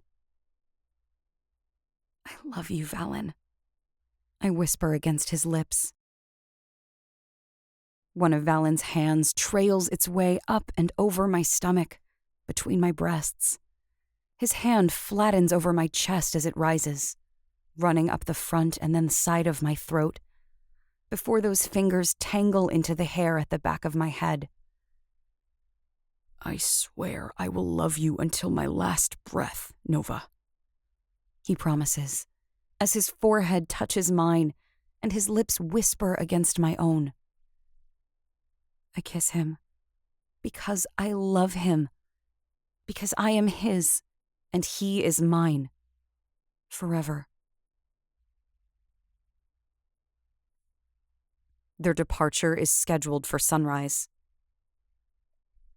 Our group starts out small. Just Valen, myself, Nimia and Zane, Torin, Bardek, the other Nova and another of their crew members, and the 6 soldiers. But as we say our goodbyes, others wake and realize something is happening. They stand at the edge of the airspace, watching, listening. They'll be able to watch it all later. Bardek's crew is recording the whole thing. He's capturing every emotion and word. "You don't have to do this," I hear Zane saying to Nimia. "He could take another ship. We barely made it out of there last time." "You don't change the galaxy by letting others do all the hard work," she says gently, as she takes his hands into hers, leaning forward and gently kissing his lips. I wonder if I'm ever going to get used to that. I bite my lower lip as I watch the soldiers march into the hull of Deliverance with a mass of weapons. My father walks up to Valen, and once more, to my surprise, he pulls Valen in for a brief hug. "Be careful out there," he says. "They might not realize it yet, but they need you. We need you. And most of all, Nova needs you." I smile, feeling my chest warm. I hear Valen quietly promise, and they release each other. I don't miss the cameras pointed at their goodbye, and I know their voice recorders are good enough to capture what they've said. But I don't care about any of that when my father places one hand on my shoulder, giving me a tight smile, before walking back to the ships he's fixing up. My throat is tight as I look up into Valen's beautiful face. His light skin stands in stark contrast to his black hair, and the red of his lips is brighter than usual today. But he doesn't look scared. He doesn't look nervous. He looks like he could conquer the galaxy. So I let myself believe it too. "Be careful," I say, looping my hands behind his neck and lacing my fingers together. "Wreak havoc, kill Cyrillius if you see him, and slaughter every Kinduri you see." Valen smiles, and it's one of those brilliant, most beautiful smile in the world smiles, the kind that makes my heart flutter and my stomach quiver. "I will," he says, and he dips his head, pressing his lips to mine, and I feel words slip down the bond. "I will come back." So I capture them into my soul, keeping them in a safe place next to my heart. And then it's time. Valen kisses me one more time and keeps my eyes as he walks away, keeping hold of my hand as long as he can. And then the connection breaks, and he and the others walk up the ramp into my ship. Valen turns and looks back one last time as the hatch closes. I give him a smile, hoping it doesn't look too forced. He gives a small smile in return. My heart squeezes tighter and tighter, and I don't break eye contact until the ship closes and my view of him is cut. As the glow of the Neron core stretching along the entire length of the ship brightens, I hear the gravel beneath my feet crunch, and then Zane's arms wrap around me. Together, we watch as Deliverance smoothly lifts off the ground. "They're coming back," I say, and I'm not sure if it's more for my benefit or for Zane's. I think we're both scared out of our minds right now. "They're coming back," Zane repeats, as I cling to his arm wrapped around my chest. Together, we watch the ship as it continues to rise up into the atmosphere. Together, we see the sky explode into a burst of Neron blue light, and then the ship disappears from the sky.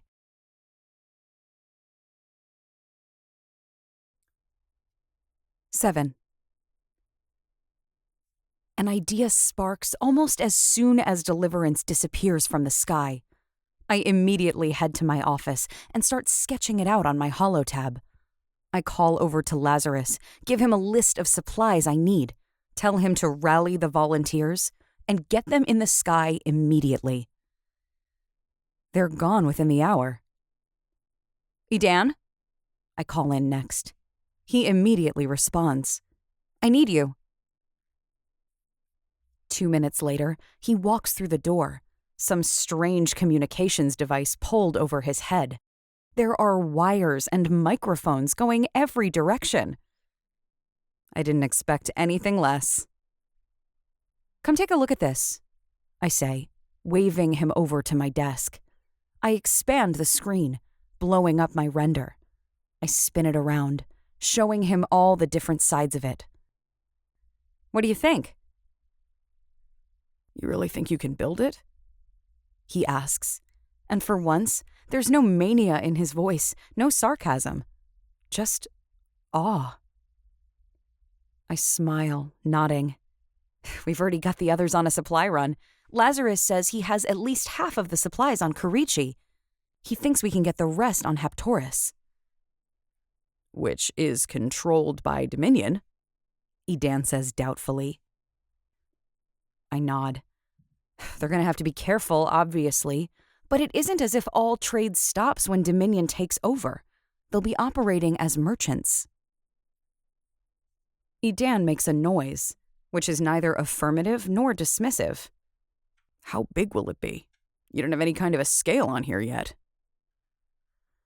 I have to make it small enough to fit on deliverance, I answer, turning my gaze back to the design.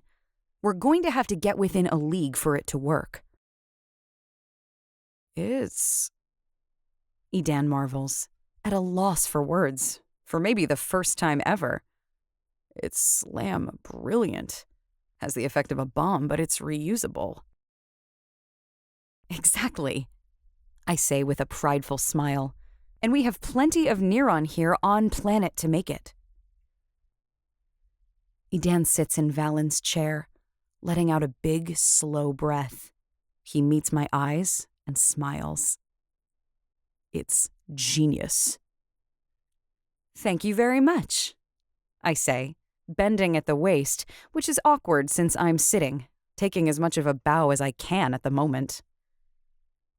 You're going to need some hands to help you build this, he says, lacing his fingers behind his head. This seems like the kind of thing that will set ex-loverboy on edge. I wish you'd stop calling him that, I say, glaring at him from beneath my eyelashes. He has a name, and it's awkward when you say it that way. Edan just smiles, making me think that there's now no possible way he's ever going to stop calling him that. And you're right, a weapon of this size is risky, which will mean Zane is going to worry about it. But it isn't as if he's completely unreasonable. He'll see that this is going to change the game. Edan sighs and sits forward, taking off that weird helmet and setting it on Valen's desk. Well, we all play to our strengths.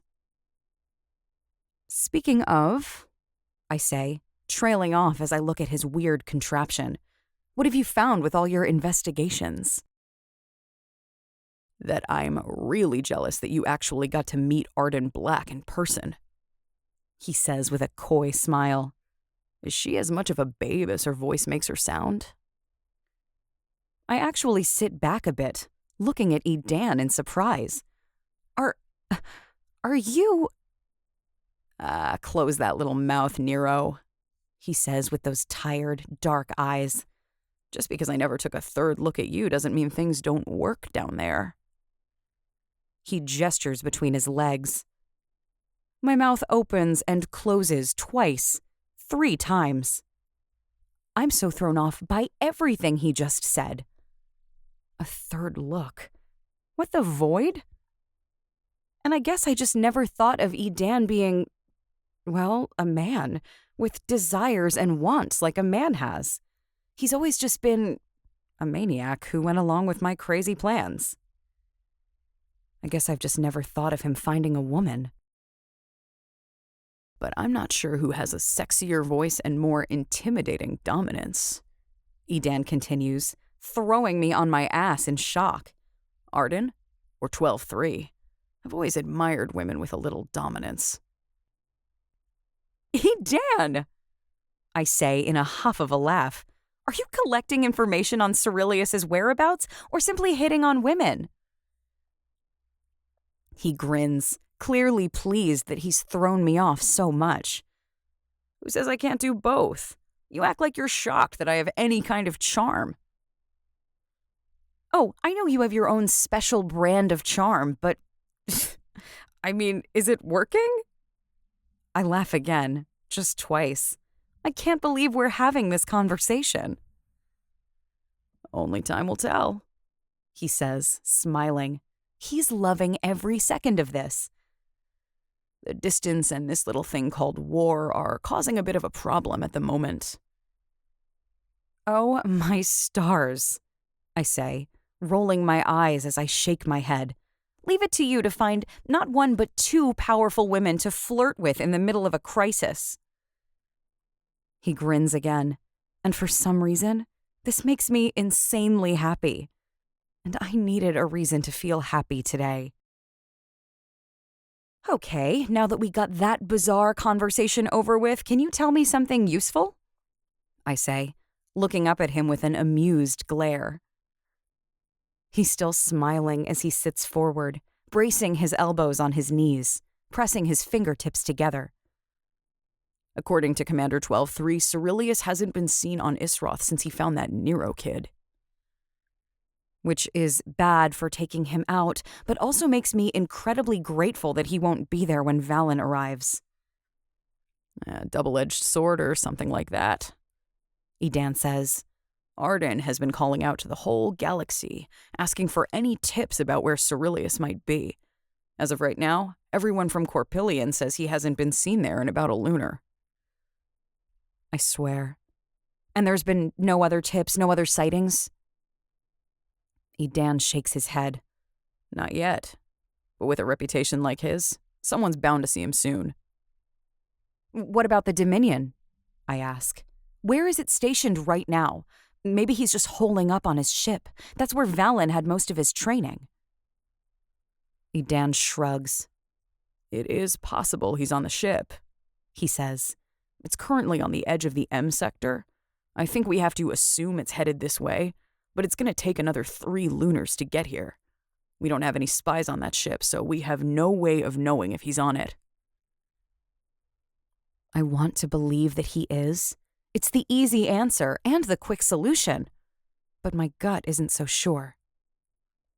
How do we gain an ally on it? I ask. Any and all communication we have with anyone aboard will be heard. I don't know how we get through to anyone. Edan shakes his head, once more leaning back in his chair, slouching low into it. I don't know yet, he says, and I can see the gears turning in his head. It's something to mull over. I need to take it to the War Council. Maybe Harp and Andreas will have some ideas. They defected from Dominion. Edan nods, and then his weird headset makes a buzzing sound. He suddenly stands, grabbing it, and pulls it over his head. If you'll excuse me, my ladies' call. I hear him talking as he slips out the door, and once more closes it behind him. Maniac, I say with a smile as I shake my head. 8. We do have some supplies here on Kaelea. Not a lot, but a few.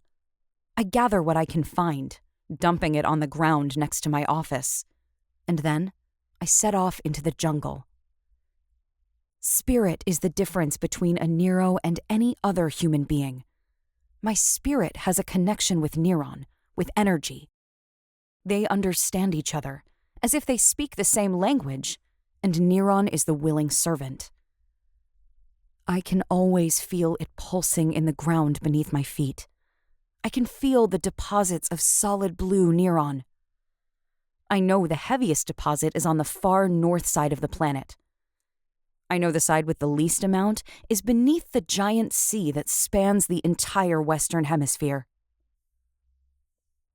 It's a testament to how badly Cyrillius wanted Valen working for him, how badly he wanted to control the only known Nero in the galaxy. There is a lot of Neron on Kaelea, and he just gave it to Valen in exchange for a life of obedience. Cyrillius destroys planets for less than a quarter this amount. I walk out through the jungle, vines and leaves tangling the ground at my feet. I aim for a clearing up ahead, where I can see the sun streaming down to the ground. Once I'm in the center of it, I close my eyes, holding my palms flat, parallel to the ground. I take a deep breath. I let it out slowly through the O of my lips. And then I plunge my senses down into the ground. It's as if I'm diving into the earth. I can see the dirt. I see the insects that live in it. I see decomposing life and the skeletons of long-dead creatures. And then I find it. Solid and huge and broken and scattered. I find the Neron deposits. I wrap my will around them. My soul whispers to the Neron, tells it what I need. I feel it pulse, awakening, greeting me. I understand, it says back to my spirit. So I cradle it. I support it. I lift. The ground beneath my feet instantly cracks. It groans. It churns and spills out from around me. I don't let go of the Neron. I raise it higher and higher and feel it breaking through feet and feet of dirt. And suddenly it breaks from the ground and hovers in the air. My eyes fly open, and I find everything around me floating, energized by the giant deposits on either side of me. The Neron is huge, half the size of the Corsair. It floats around me in 7 massive boulders. But I don't struggle to keep it suspended. This isn't difficult. It listens to me. It understands me. I only took as much as I needed. I was careful with my calculations. I'm no expert in measuring Neron, but I can feel it in a way no scientist can measure. I just know how much this exact amount of Neron can do. I only need to use it twice. Turning, I keep my hands held in the air, and I head back toward camp, bringing the Neron along with me. I gave instructions to the camera crew that they were not to record me while I'm working on this project. If Dominion were to catch wind of it, it would ruin everything. So I'm grateful to see that when I step back into viewing range of our residence, no one is around to see me guide the massive Neron deposits behind my office. No one sees me move all the dirt on top of it, making it look like just another mound, the same as the hundreds of others that make up this uneven terrain. I've been working with the few materials I have for a few hours when my father wanders over. "What are you making?" he asks, a curious tone to his deep, gruff voice. "A weapon," I say, a little inflection in my voice that betrays I feel guilty. When you hide a hobby for lunars, one that could get you thrown in jail or killed, the shame and guilt don't immediately go away. "I assumed as much," he says, giving me an amused little smile. "I'm curious as to what kind of weapon you're creating." I pause what I'm doing, holding my father's gaze for a moment. This is serious stuff. This is big. It can cause so much death and destruction. I can hardly have this and my father exist in the same space. My father, who held my hand as he walked me to school every day. My father, who has warmed thousands of meals for me over my life. My father, who rocked me to sleep as a sick 13-year-old. It's a planet annihilator, I say in a soft breath. Oh? He only says in a surprised, curious tone. I nod.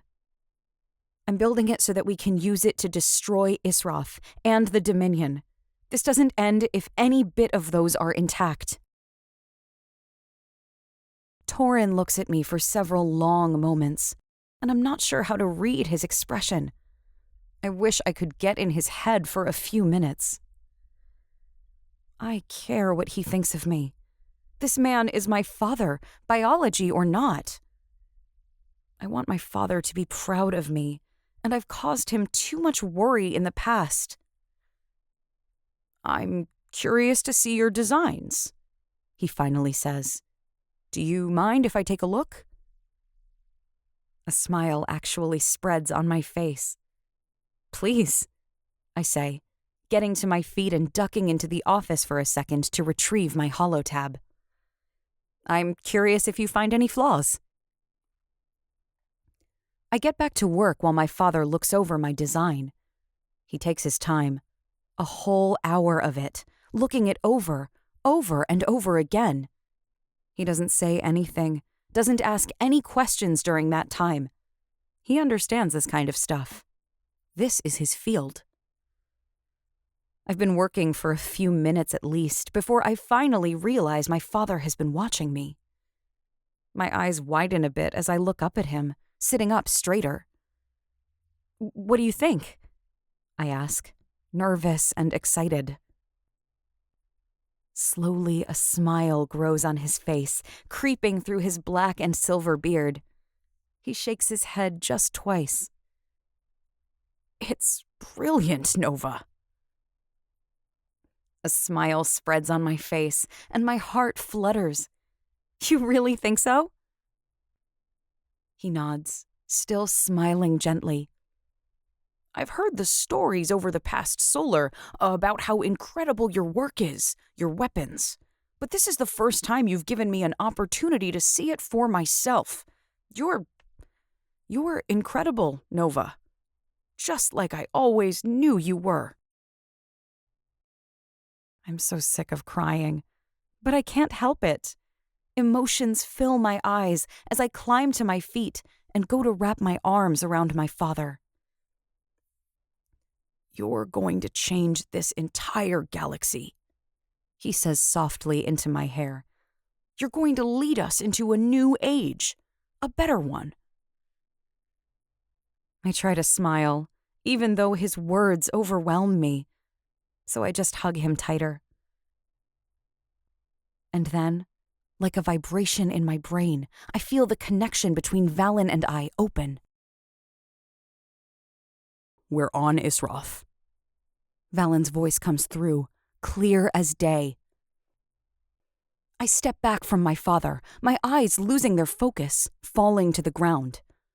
Did any of Dominion's ships detect you? Nova?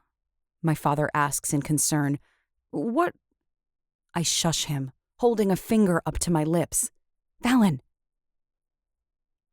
It takes him a moment to realize what I'm talking about, but I slip into my own head again. I know where the least watched sections of the planet are, he says. As far as I can tell, no one detected us. No alarms, no soldiers, no ships. I sigh in relief. Thank the stars. It's going to take me a few hours to slip my way into the compound undetected, he continues, his words sounding breathy and rushed, even though he isn't actually speaking any of them. The communication system is a two-part setup. I'll disable the one in the compound here first, then immediately head for the one in the mine. How long will that take? I ask, hating how anxious I feel. Like every second he's on that planet is one more second he's at risk. Which is exactly the reality. It'll take me a few more hours to get from the compound to the mine, Valen says.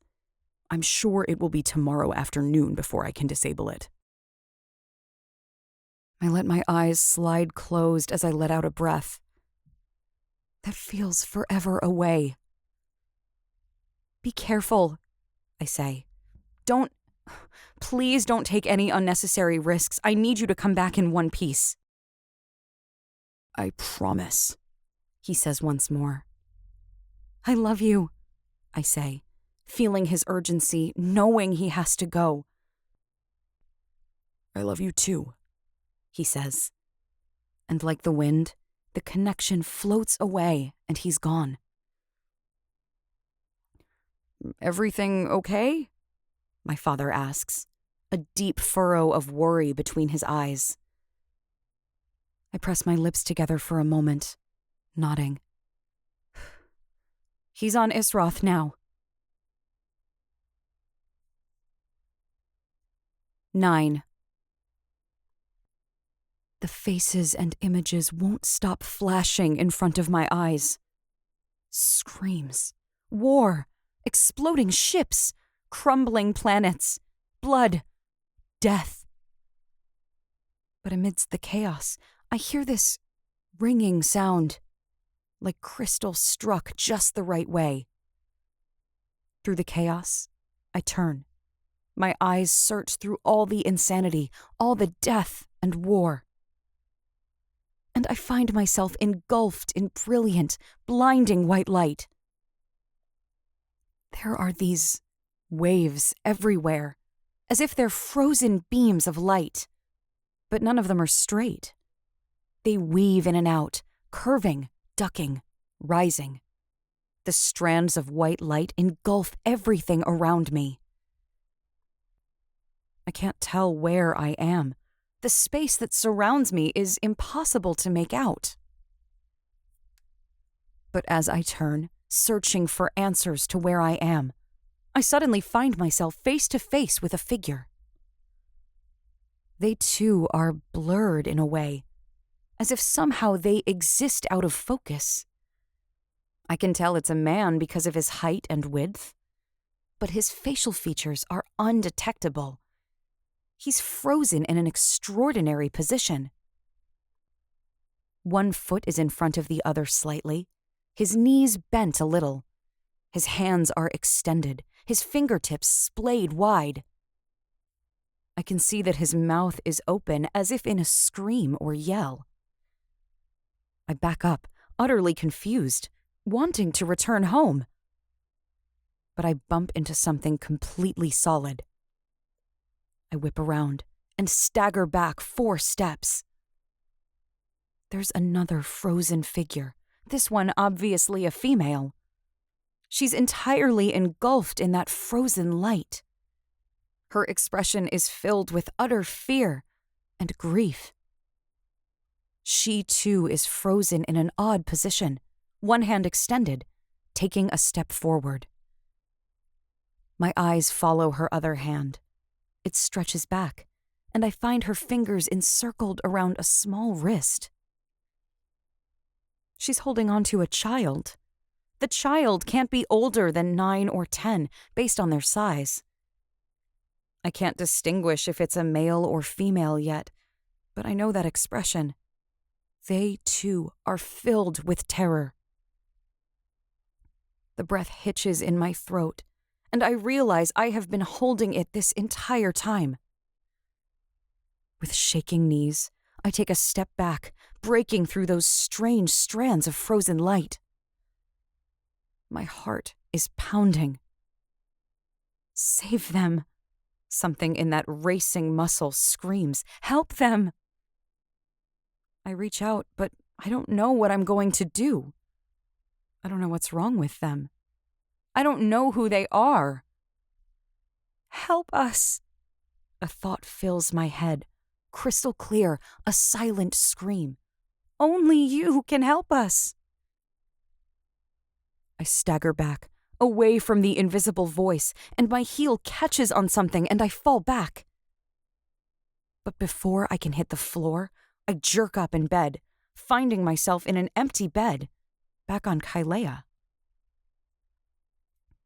The breath rips in and out of my chest hard, and I blink 11 times fast, feeling as if I've gone blind, going from the brilliant white world to this dark of night.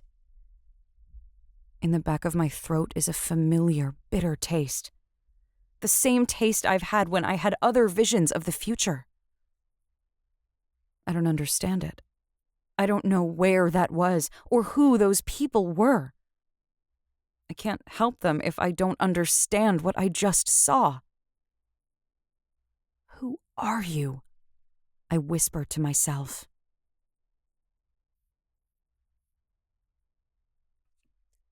10. The broadcast is starting in 2 minutes.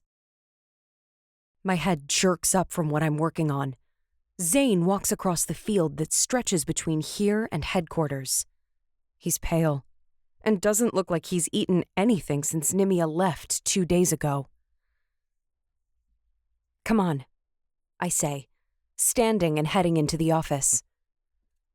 Once inside, I flick on the huge holoscreen that's mounted to the wall beside our desks.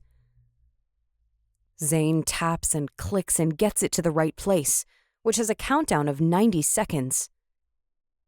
I take in his gray tone, his empty eyes, his lethargic movements. He worries. It's what he does. He worried over me for lunars. I'm so grateful that he's found another person to worry over. He deserves it. Do you love her? The question blurts out of me before I give it 2 seconds of consideration. But as I look up at Zane, I find I don't regret that I asked it. Zane looks over at me, and he takes a moment before he answers. I think I'm still learning what that means again, he says. For a second, his eyes drop to my lips. But that isn't desire still in them. That isn't want or need. I think I'm still having to learn that you break things if you cling too hard to them. I think I have to learn to help myself a little first, to figure out how to love myself first, before I can love someone else. I marvel at his level-headedness. He was just so raw and honest about himself. That was so aware of his flaws, and so mature. I don't know if I'm like that. But slam, I admire him a whole void of a lot right now. I'm at a loss for words, and I know I should say something, but I'm saved from having to when the broadcast suddenly begins. I think I expected something grander, some kind of beautiful cinematic production. But as the broadcast begins, all I'm seeing is raw footage. It's obvious this was taken with a drone camera. It's too smooth, rises and falls beyond human reach. And I'm grateful for that. No need putting others at risk if we don't have to, all in the name of publicity. My skin immediately prickles with gooseflesh as we watch a view from just behind and to the side of Valen. Deliverance descends towards the dark red surface of Isroth. Everyone aboard is silent, and the tension in the air is palpable, even through the screen. There are several cuts, showing as the ship gets closer and closer to landing. Nervously, those aboard check for signs their presence is detected. But everything stays calm and even. Through the viewport, I see that they touch down several kilometers from the presidential compound. There's only a little noise as those aboard gather their things, preparing to depart. The footage cuts again, and we see Valen silently stalking across the barren surface of Isroth. 6 soldiers and 1 Nero in tow behind him. Another cut.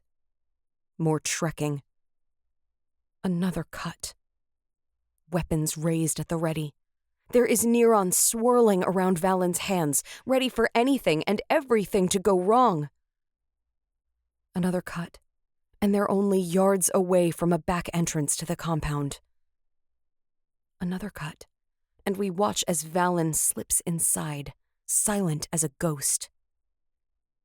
I place my hand over my heart because it's beating so fast my ears are ringing. Zane scoots closer to me and reaches over to take my hand, squeezing in reassurance. It's dark for a few moments as the camera adjusts to the dim light. But then there it is. And I'm instantly right back, working for Cyrillius, pretending and faking every breath I took. We watch the crew creep down a dimly lit hall. When they come to the end of it, a uniformed Dominion soldier crosses their path, but one of our soldiers shoots him, and he drops dead before he can sound any kind of alarm. Pound, pound, pound. I can hardly handle this. I nearly hold my breath as Zane and I and the rest of the galaxy watch Valen and his team work their way through the compound. Down dark passages they creep, through elevators that plunge them down 5 stories into the earth. I nearly vomit when the doors open, and standing in their way are 5 Kinduri and at least 20 soldiers. There's a flash of blinding blue light, but not even a single scream as Valen releases the Neron and obliterates every one of them without even batting an eye. Slag! Zane breathes, running a hand over his mouth. Through all the blood, they all walk, stepping over bodies. And then there it is. I've never seen Dominion's communications system. They've never been my specialty, but I know it as soon as we see it. It's huge, massive. It takes up an entire cavernous room in the compound. We're going to have to move fast as soon as this is done, Valen says quietly to the crew, the first words any of them have spoken since they set foot in this place. As soon as it's damaged in any way, alarms will sound. We're going to have to fight our way out of here. I understand now why they went after the system in the compound first. If they'd taken out the one in the mine to start with, the soldiers would have been rallied, and they would have known what was coming, and Valen would have never gotten inside. There are unlikely to be many soldiers at the mine. It won't be heavily guarded. If they can get there quick, they might stand a chance. I remind myself, though, that all this happened hours ago. Whatever is done, is done. 4 of the soldiers step forward and attach some kind of device to each side of the system. The others attach similar devices to the walls of the room. Bombs. I watch as Valen walks up to a screen in the center of the room. He presses in a few codes, the pad illuminating his beautiful face. Something beeps, and then an alarm sounds as Valen presses his entire hand against the screen, and I see it scan his prints. The alarm screams louder. System erase denied, a digital voice says calmly. Your permissions have been revoked, Valen Nero. A warrant for your arrest has been issued. Please remain here and wait for officers to arrive. Despite how terrifying this all is, a smile grows on my face. That certainly is difficult proof to deny, Zane says, raising an impressed eyebrow. Let's get going, Valen says, as the alarm grows louder. None of the others wait for another suggestion. They all turn, and instead of striding out, they all run. It's a crazed dash through the stairways and hallways. The soldiers fire as the halls begin to grow crowded with Dominion's worker ants. Blood sprays across the floor. As a line of soldiers blocks their way just meters from the exit, Valen once more obliterates them. I'm so scared, but so proud. Maybe this is possible after all. I hear the sound of shooting, and then suddenly one of our soldiers goes down, just barely visible in the camera view. But sickeningly, it swerves around, revealing a dead man on the floor, his eyes already empty. Nimia gives a war cry as she spins, her hands at the ready, and the soldiers behind her blow apart into 20 different pieces. I glance at Zane, finding his face ghost white. I'm begging all of them to not trip as they retreat down the hall, knowing there's one of our men who isn't making it out of there alive. But the dark hall suddenly fills with light, and they all tumble out of the compound, out into the desolate, sandy surface of Isroth. The second they clear the building, someone presses the detonator, and everyone is thrown 20 feet forward with the blast. I actually scream, jumping to my feet, and I watch the camera tumble, end over end, spinning out of control.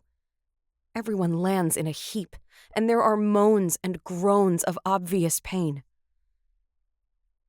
"Get up," Valen says, and I watch him scramble to his feet. "Get up! We have to keep moving!" But two of the soldiers struggle to raise to their feet. The camera stabilizes, correcting the view just in time to see Valen grab one of the soldiers. We see his hand glow Neron blue, and what was once a gaping wound is now healed flesh. He carefully takes the other woman, and soon the gash in her face is nothing more than smooth flesh. I hate that anyone got hurt, but this is exactly what the galaxy needs to see. Valen doing good, helping people. Once more, the group is on the run. They dash across the sand, granted time with the distraction of the explosion. The footage cuts several times, and I remember Valen saying that it would take hours to get to the mine. We see them rest, but to us viewers, it only seems like seconds.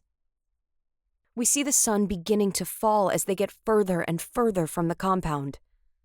And just as they get to a mine shaft with just one elevator, it grows dark as the sun sets. They take out the two soldiers at the top of the shaft without any issue. Together, they all crowd into the elevator, and it descends. I feel every ounce of tension and fear as the footage lets us watch the entire descent. It's working. They're doing what they went there to do. In some ways, it seems like it's been too easy. But I remind myself, it hasn't been. People have been hurt. One of our own soldiers is dead. The cost is already unbearably high.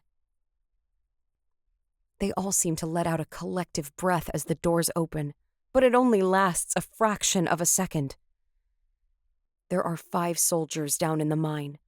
But as one, Valen and Nimia both dart forward, ending their lives in the span of one breath. I thought the first communication system was huge. This one is as big as Deliverance. It spans huge and complicated inside a massive cavern. I realized that at some point, this cavern was once filled with Neron, but it's long since been mined out, depleted, and all that's left is the piece of technology that will give us our advantage. Valen's plan really was brilliant. Where they should be getting swarmed, no one comes. They have free reign. They install the bombs without being interrupted. They get back to the surface without running into a single Dominion soldier. I feel a little silly for worrying like I did. Maybe I don't know Valen well enough. I should have had a little more faith. They get to the airspace, and I feel incredibly guilty over a soldier volunteering to take the time to fly the Black Arrow back to Kaelea. That's Valen's ship. I know he's bringing it back to aid in the war effort. But it is his. He knows he can't take all that time getting it back to his planet. It would take him 2 weeks. And I made him promise to return faster than that. So he's asking someone else to do it. In all the chaos, no one notices the Black Arrow rising into the sky until it's already leaving orbit. Valen and the others are in Deliverance, and just before they take off, Valen presses the button to detonate the bombs. Through the viewport, we see the surface of Isroth shredded. The ground rumbles and shakes, and then a huge section of it collapses in on itself. Valen and Nemea don't wait another moment longer. The Neron helm glows brilliant blue as Nemea takes hold of it. The camera turns, zooming in on Valen's face as he gives the commands, and the ship lifts off the ground, and they rise into the sky. He no longer looks like a villain. He doesn't look like anyone's puppet. He looks like a hero. He looks like a savior. He looks like the one who just turned the tide. I take a step forward as the camera goes black and the transmission ends. At times, I am reminded that I am nothing, that I don't know anything. I'm just a mechanic, an engineer. I'm not a leader. I know nothing of war. I just watched Valen perfectly orchestrate his plan. I just watched him expertly show the galaxy everything they needed to see in order to believe he is on our side. He trained under the best. The most evil, yes, but the best. Voices from outside pull my attention back to the present. Zane and I both dart outside, and we watch as not just one ship, but two begin to descend from the sky. The first is the scouting ship I sent after the supplies I need. The second is Deliverance. My heart leaps into my throat, and a smile splits my face as I break into a sprint. My boots pound the earth beneath my feet as I dart through camp, aiming for the airspace. I see the hatch open. I see the bottoms of feet. I swear I could fly right now. I swear everything in the galaxy is going to go right as I sprint to our ship. Slowly, those feet walk down the ramp. I run faster. One step at a time, my view of him grows. I see his knees, his strong thighs. I push myself harder. I see his slim waist, his strong hands glowing with our vow. I see his broad chest. His beautiful face comes into view as I sprint into the airspace, a ridiculous smile cracking my own. His eyes meet mine, and it's just a fraction of a second of enough warning. I throw myself at him. My legs wrap around his waist, and my hands come to the back of his head. Valen's hands grip my hips, holding me tight to him, firm and strong. My lips don't hesitate even a second. They take my mate's, kissing him hard and strong. I claim him with that kiss. I mark him as my own. I don't care who is watching. This is my man, and for a few very long days, I was truly terrified that I would lose him. Never again. I will never doubt him again. I will never treat him as any less than the capable king and equal he is to me. I love you, I say into his mouth, clinging him hard to me, determined to make us one instead of two. I promised I would be back, he says, and it ignites every nerve in me when he says it with a smile. I love every bit of fire and heat I see in his eyes. I see violence and wickedness. I see promises. I see a future. I take his lips again, devouring him. Stars, I love Valen. I let the door between our minds open, letting him feel everything I'm feeling. And I'm completely overwhelmed by what I feel back. Claiming, a deafening roar of possession, I feel his hunger, his need, his desire. But loudest of all, I feel his love. His promise to me runs so deep there is no bottom to it. He pulls away, looking into my eyes as he sets me back on solid ground. A frustrated sound slips between my lips. but I still at the intensity in his eyes. And slowly, he drops to both knees. He takes both of my hands in his. He draws me close and places my hands over his heart.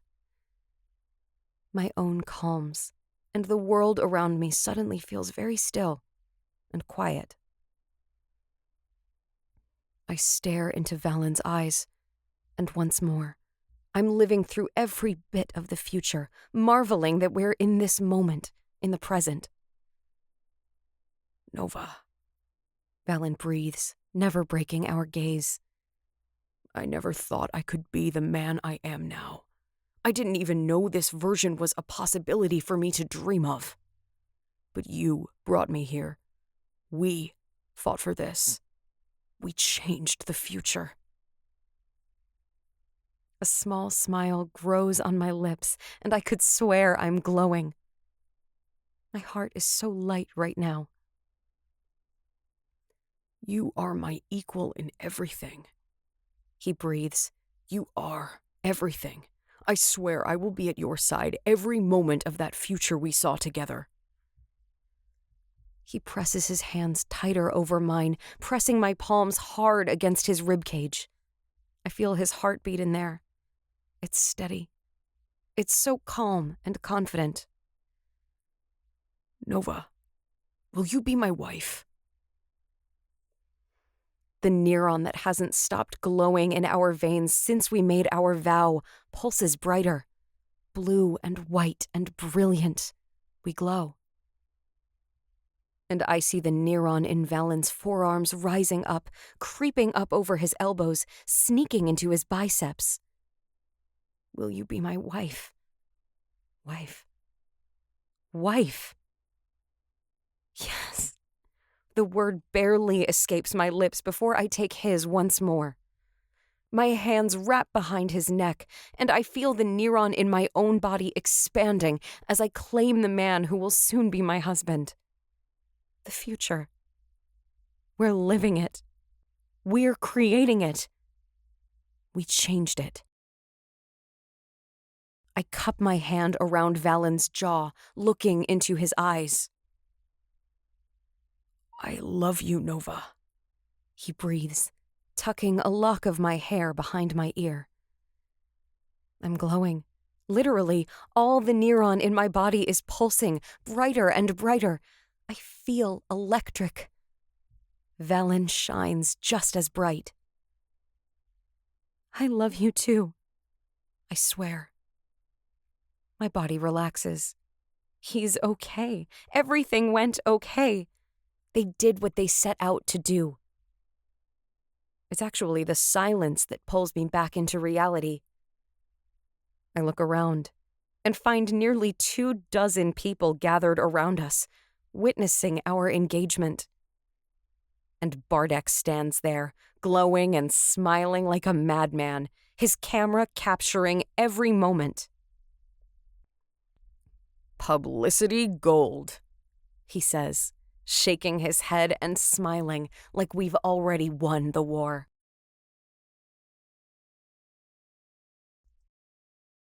"11. Valen's act of crippling dominion and then our broadcasted engagement breaks everything open. Wars break out across the galaxy within hours. Those planets who have been taxed and burdened by Dominion's presence start fighting back. According to Arden Black, no less than 7 planets across the galaxy are in all-out rebellion. Other Neron-free planets are going to the aid of their enslaved neighbors. It takes us hours to figure out communication with Commander 12-3. She updates us, telling us that Dominion is fraying. Everyone is panicking. The armies stationed throughout the galaxy are in the dark. No one knows what's going on, and all trade is halted. This is huge. Massive. This is a triumph. And things start happening faster than we can handle. Within 12 hours, we gain 7 new ships and 28 soldiers. And every 12 hours after that, we keep gaining about that same amount. In the 30th hour, we're hailed by a new ship. The voice that comes through makes me cry, and I immediately run for the airspace. A battered, old, clunky ship lands on the ground. I don't know how it's even still running. They took such a risk in that death can, traveling through space to get here. The hatch lowers, and I smile like an idiot as two figures walk down to the ground level. Look at you, revolutionizing the galaxy. Rena's calm, elegant voice sounds exactly as I remember it. I close the distance between us and wrap my arms around her. She hesitates. Rena is cool and controlled, but eventually she pats my back before stepping away. It's good to see you again, Nova. My eyes slide to Cyril, and my heart warms. He does hug me in return, and I marvel at how natural and easy this is. He's such a naturally calm and kind person, such a perfect teacher. Thank you for coming, I say, wiping away the stray tear that breaks free. What can we do to help? Cyril says, and even with those kind eyes, I see the fight he's ready for. Within 5 days, we double our numbers. So when Dominion's fleet finally arrives, we have over 300 ships to defend ourselves.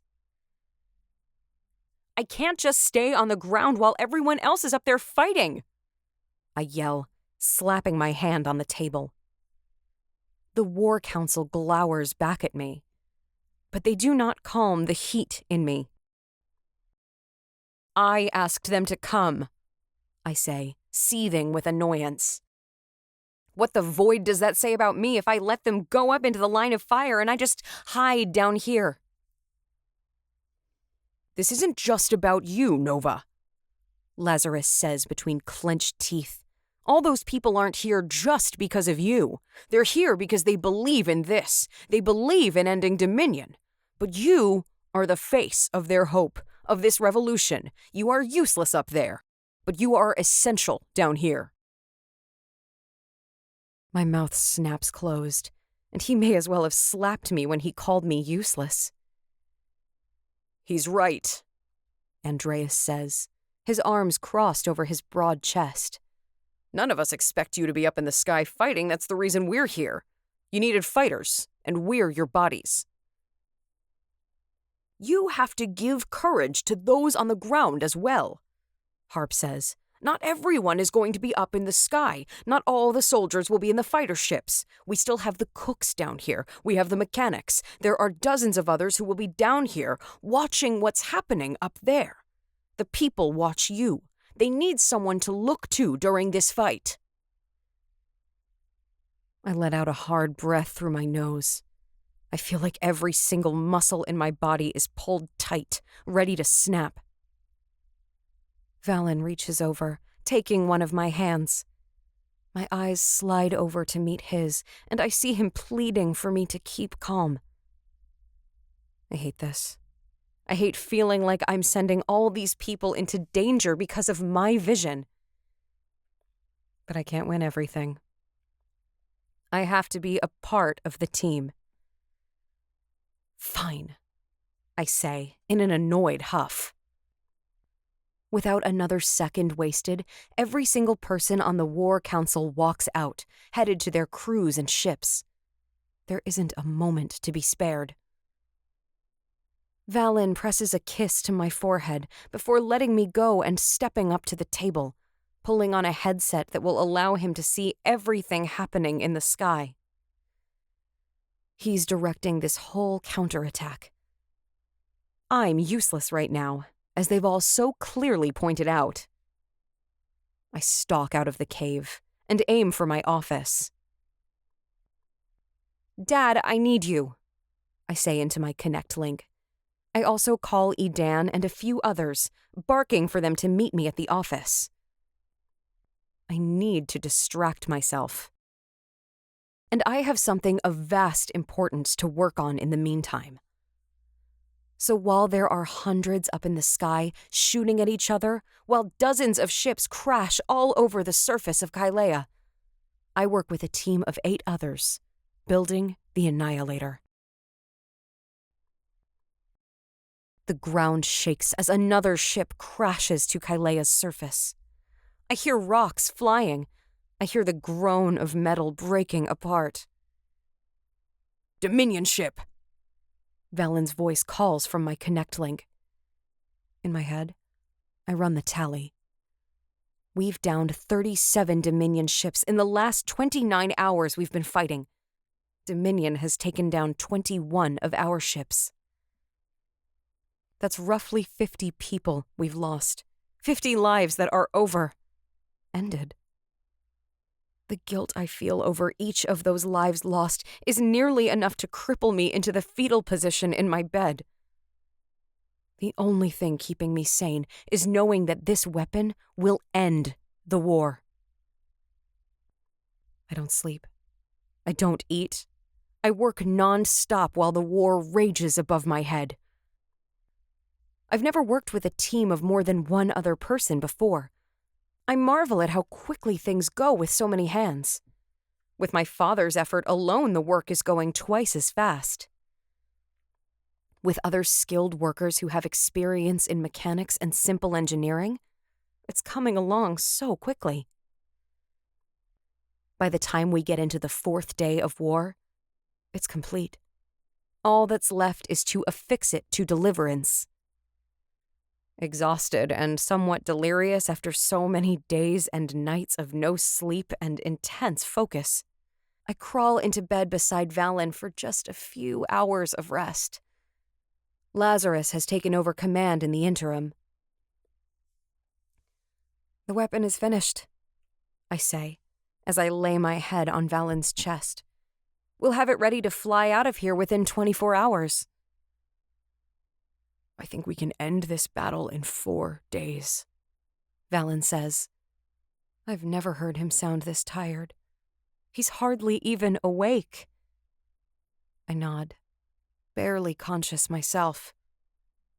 I know I'm not going to sleep well. We've been so focused and so stressed for so long. I know my dreams are going to be a repeat of the last few days. But I can't fight it. My body needs rest. So neither of us can say anything more. We both slip into the dark unease. 12. A ringing, buzzing sound rips me from dreams of building the Annihilator. Confused, not entirely awake, I look around, searching for the sound. I climb across Valen, who is still dead asleep, and grab his wrist. "What is it?" I say, still stuck somewhere between wakefulness and a dream. "I just got 7 confirmed reports." Arden Black's voice comes through the dark space. Valen finally wakes, his eyes staring intensely at his wrist. "Cyrillius is on Corpillion again. He has the Nero child." Valen and I look at each other, our eyes wide. "How long has he been there?" I ask. "My first report came in only 5 minutes ago," she says. "From what I gather, he just landed."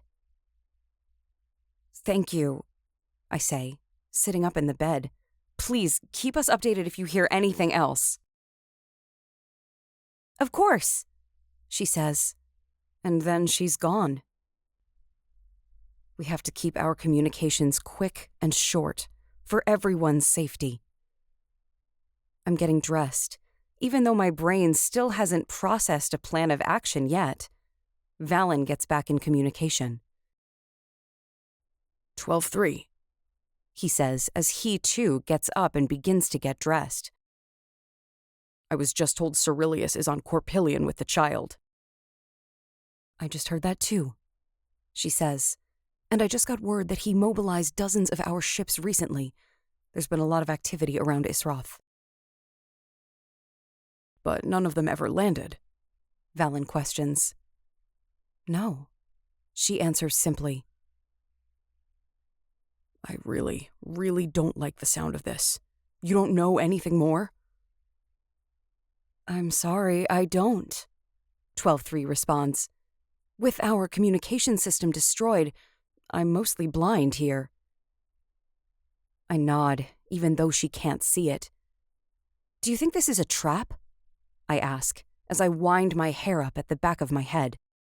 The timing doesn't seem like a coincidence. We're stuck in the middle of this battle, and suddenly he resurfaces after lunars of being missing? Cyrillius is always one step ahead of the game, Commander 12-3 says. Cyrillius owns the game, and all the playing pieces, Valen says, as he pulls on his boots. 12-3 makes a noise of acknowledgement. I think you have to assume he has orchestrated all this. I swear as I clip my Neron staff to my belt. Thank you for the information. She signs off. But immediately, another communication beeps through. It's Arden again. You're not gonna like this, she immediately jumps in. But I just got another report. What is it? Valen growls through clenched teeth as he buckles up his vest. Cyrillius has never been the kind to physically strike anyone personally, but that child is covered in bruises. And Cyrillius has at least a dozen Kinduri with him, surrounding the child at all times. Arden says, her voice hoarse and quiet. Valen's fist meets the wall. It cracks, sending fissure lines spiderwebbing all over that entire side of the house. Let's go, I say, my voice calm and even. Let's go get that boy. Be careful, Arden says, and then she's gone. Fully dressed, Valen and I head outside and stalk across the camp toward the airspace. Together, Valen and I walk up the ramp, into the hull of Deliverance. Everything is happening so fast. I feel as if Valen's trip to Isroth was forever ago in some ways, but there's still evidence of it in the sand scattered across the entire floor. We're going to have to slip into speed in atmosphere, Valen says, putting in all the commands to start the ship. Immediately, I hear the calming hum of the core that runs along the entire length of the roof of the ship. With that battle going on, we can't risk sustaining any kind of damage. We're going to have to hover above ground and move a safe distance away. Because if we take off right here, we'll obliterate everyone within 2 kilometers of us. I nod in acknowledgement. As the helm glows, I wrap my hands around it, relishing in the power that radiates through my body, running through the ship and back again. Gently, we raise off the ground, and expertly, Valen guides the ship away from the camp. It's a pity. Everywhere on Kaelea is beautiful. It's covered with trees and beaches and mountains and valleys. The second we take off while in atmosphere, we're going to wreck the landscape. But there's the life of a child on the line right now. We do what we have to. 10 minutes later, Valen deems it safe. You ready? He asks. Looking back over my shoulder, I nod. I'm ready. Valen presses the command. I feel the Neron grow white hot, so hot it feels wickedly cold. Surely all of my skin is burning off. With a burst of white-blue energy, we blast into the sky. I wonder how the whole crew handled this ride when Valen took them all to Isroth. I've done this a few times now, and I'm still terrified for our lives as we rip through space. The helm heats in my hands, growing hotter and hotter.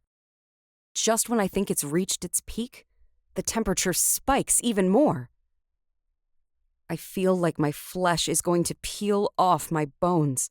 My brain feels left behind, somewhere in the atmosphere of Kaelea. My stomach was obliterated somewhere in space. I think of Nimia doing this, thinking how brave she was.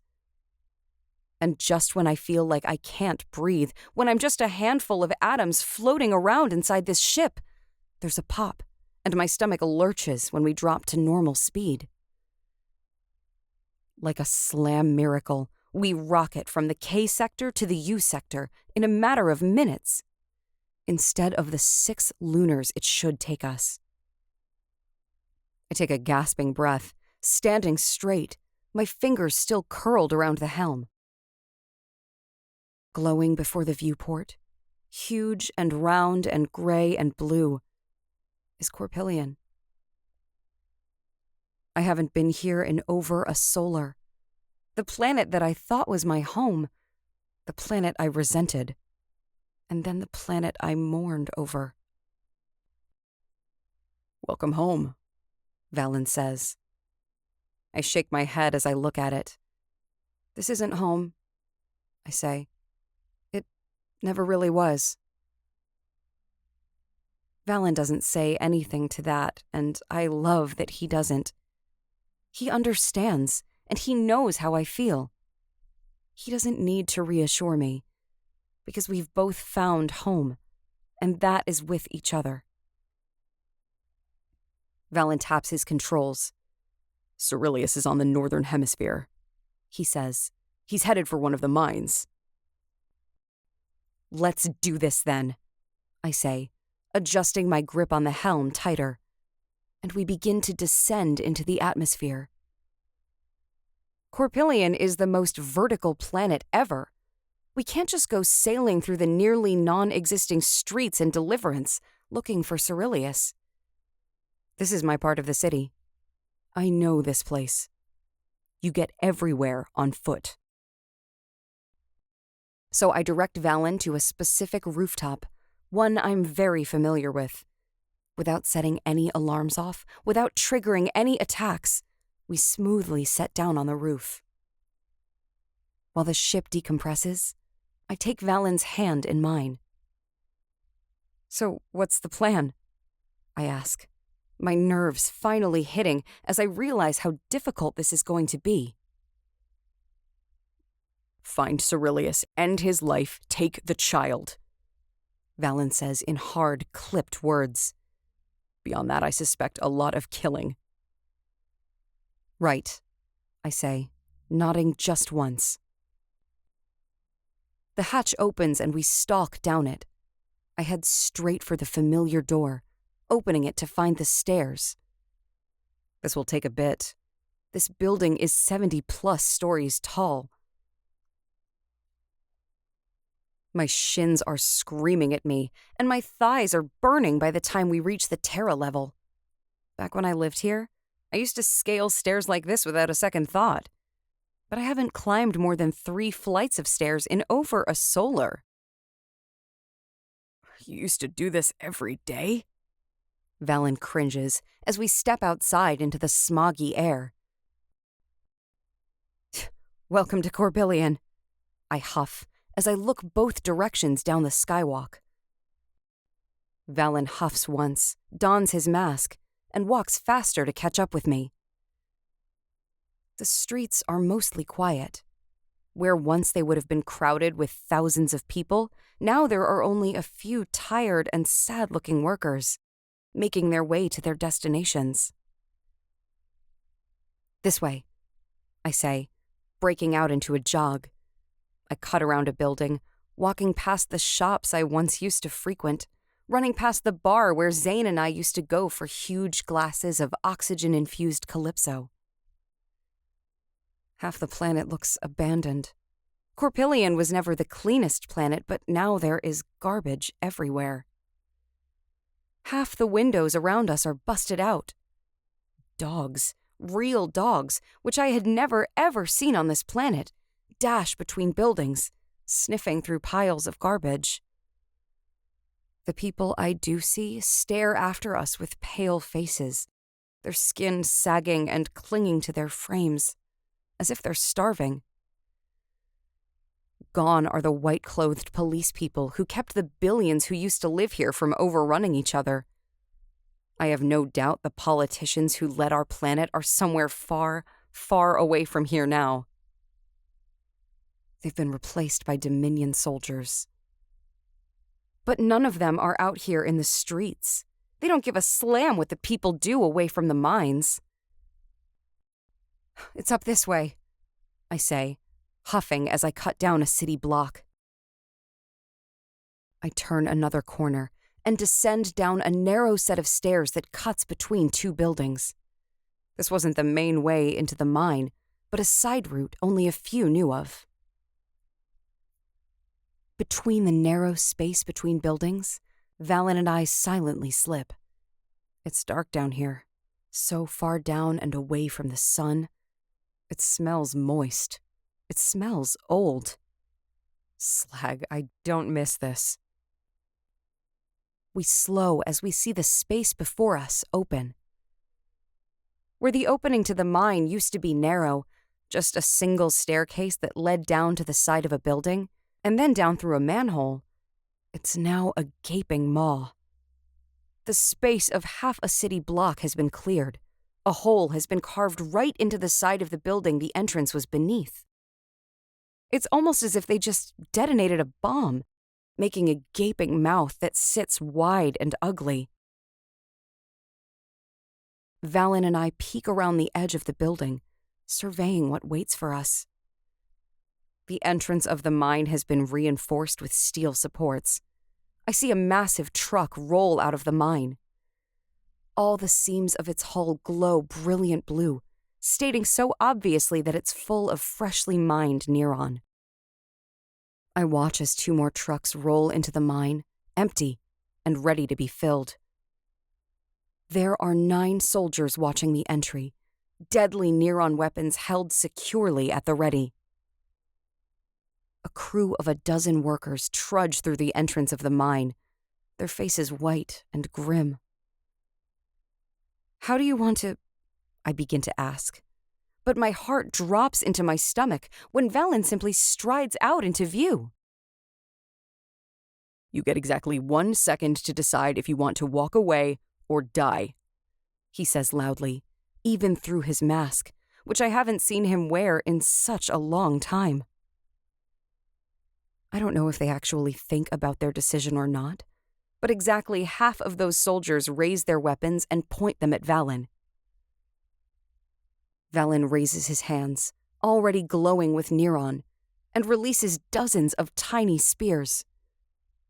Those soldiers instantly drop dead. The others hold their hands up in immediate surrender.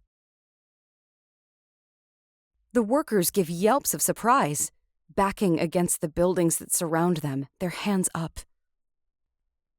Go home, Valen says to them, his voice deep, rattling and commanding. Don't come back. I step out from my hiding place, keeping my chin high, hiding the fear and shock from my expression. I'm sending you credits. Get off Corpillion, today, right now. Their eyes widen further when they see me, my name slipping over their lips. I tap my Connect link, sending credits to all those in close proximity. Go! I yell. They startle back, but tripping and pulling on each other, they run back the way they came. Cyrillius is still inside, Valen demands of the remaining soldiers. Yes, Nero, several of them say at the same time. Valen nods just once. Don't let anyone else in. With conflict in their eyes, they each nod, turning their attention to the road leading into the mine. Together, Valen and I stalk forward, heading directly into the Neron mine. It's all steel frames and rocky walls for half a kilometer. The tunnel grows darker, but where I feel like I should be smelling moisture and dirt, I smell something crystal clean and somewhat sharp. Neron. The further into the tunnel we walk, the harder my heart pounds, the slicker my hands become with sweat. Trap, trap, trap! My brain screams at me. We have no other choice, my heart answers back. Every single hair on the back of my neck and on my arms stands on end. I feel them before I see them. Valen and I both halt to a stop when we see the first of them. They stand along the edges of the tunnel, watching us with their weeping black eyes. Dressed in their shredded black clothing, they're nearly invisible here in the dark. My hands ignite with Neron, and it's never been easier to summon. There's mountains of it up ahead. Valen doesn't summon Neron, but his knees bend, his hands held out and flat, palms parallel to the ground. As my eyes adjust to the dark, I see more and more and more Kinduri. The entire tunnel before us is filled with them. I know why Cyrillius mobilized all those ships. I know why they never landed on Isroth. They went to Garaloon and collected every single one of his Kinduri.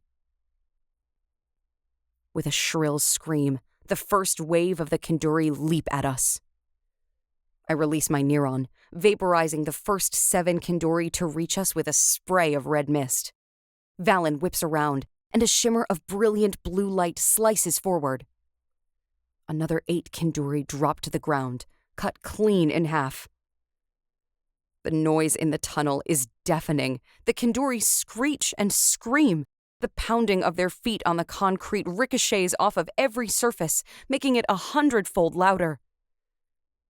One step at a time, Valen and I push ourselves deeper and deeper into the tunnel. We pull Neron from the mine, from the air, from the blood of the Kinduri. We release it, wave after wave. Blood spills on the ground, the tunnel lining with bodies. I've never had to fight like this. As the minutes pass, feeling like hours and seconds at the same time, I feel tiredness creep into my muscles, pulled from my heart. I'm gathering and firing Neron as fast as I can, but it barely feels fast enough. There are thousands of Kinduri in this tunnel. They have to know they're going to die. The Kinduri might be able to read your mind, make you see and feel things that aren't real. But they can't fight. They are not trained as soldiers. Their only hope is in simply overwhelming us. A scream rips from me as I blast another wave of Neron at the dozens of Kinduri rushing us. My voice is turning hoarse.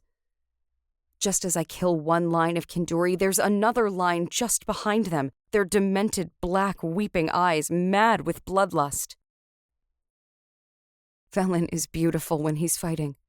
He spins and twists as he gathers Neron and blasts it. It's almost like an elegant dance.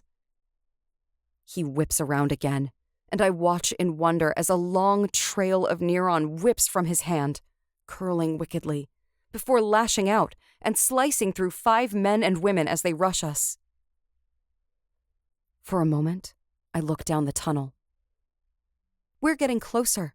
I can tell, because there's a blue glow up ahead.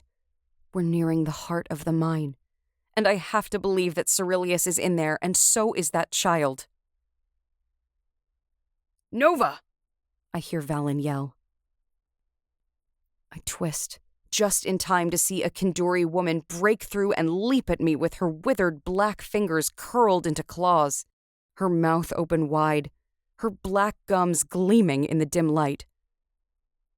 I get both hands extended, Neron already swirling around my hands, and catch her around the throat. She instantly dissolves in my hands. I breathe hard, the air ripping in and out of my lungs. I internally search myself, looking for any signs that the Kinduri did anything to me in the brief moment of contact. I imagine killing Cyrillius. I imagine ending Dominion.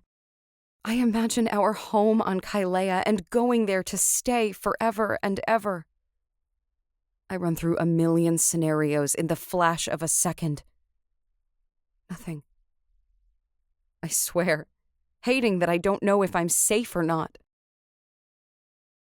But for now, I have to fight. Blast after blast, Valen and I push our way deeper into the mine. The bodies pile up, deep and wide.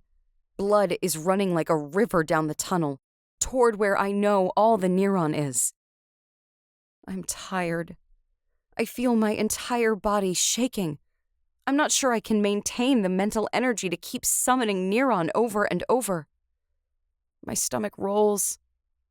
My vision feels blurry.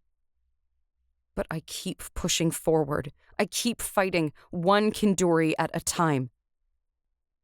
There's Neron in the walls around us now, small glimmering deposits mixed into the rocks around us. Large veins of it race into the depths of the mines. Explosions of it lace out beneath our feet. I suck in a ragged, hard breath as Valen and I face the last line. There are only 18 Kinduri left in front of us. I can't believe we made it through.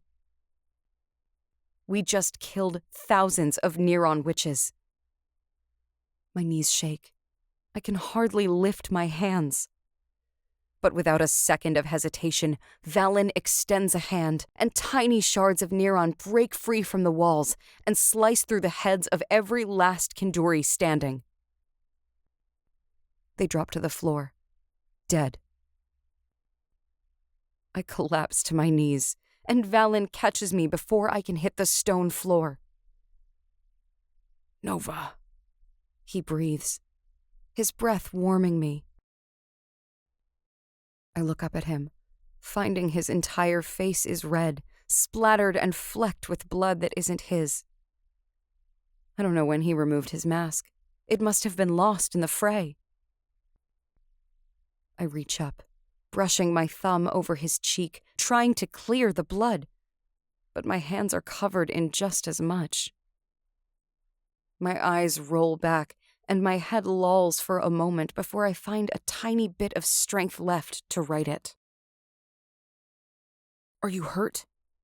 he asks, his eyes frantically searching for signs of injury. But he'd never be able to tell I'm covered in so much blood. "Just so..." My voice trails off. "Tired." Valen pulls me to him, pressing his lips into mine, holding me with enough strength for the both of us.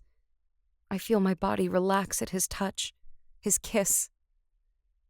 But slowly I feel a charge leaking into my body. Neron is what depleted me, but Valen uses it now to heal and recharge me. Tears prick my eyes. I'm so tired. I hate this so much. I hate all the fighting and the war and the planning and the plotting. I want to run away. I want to let someone else do this. I wish it was someone else who had just killed all those Kinduri. I wish we had stayed on that empty planet. But as I hear a terrified cry from within the tunnel, every ounce of fight floods back into me. Valen pulls me to my feet. Concern floods his eyes as he assesses me. I'm not there. I'm not back to 100%. But I'm good enough right now. Through the dim, glowing blue light, we take off, running further down into the tunnel. I feel the rush of air. I smell the scent of Neron increasing 50-fold. I hear that scared whimper again and push myself faster. The air is now blowing against me with force. I can sense the space open up above. My heart thunders as we rocket through the tunnel. And suddenly, we're there. The space opens into a huge area, like a giant bubble was blown up inside it. The ceiling spans high, high enough there's a window at the top letting out into the daylight. There's a circular walkway that goes around the entire space. And there's a road, just slightly wider than those trucks, that spirals down the shaft that drops straight into the earth. And there, across that circular walkway from us, is a young boy with light brown hair and bruises all down the left side of his face. Standing to the side of him, gripping the boy's shirt tightly, is Cyrillius, who stares back at us with weeping black eyes. The tips of his fingers have turned black, and small black lines are just beginning to creep out of his lips.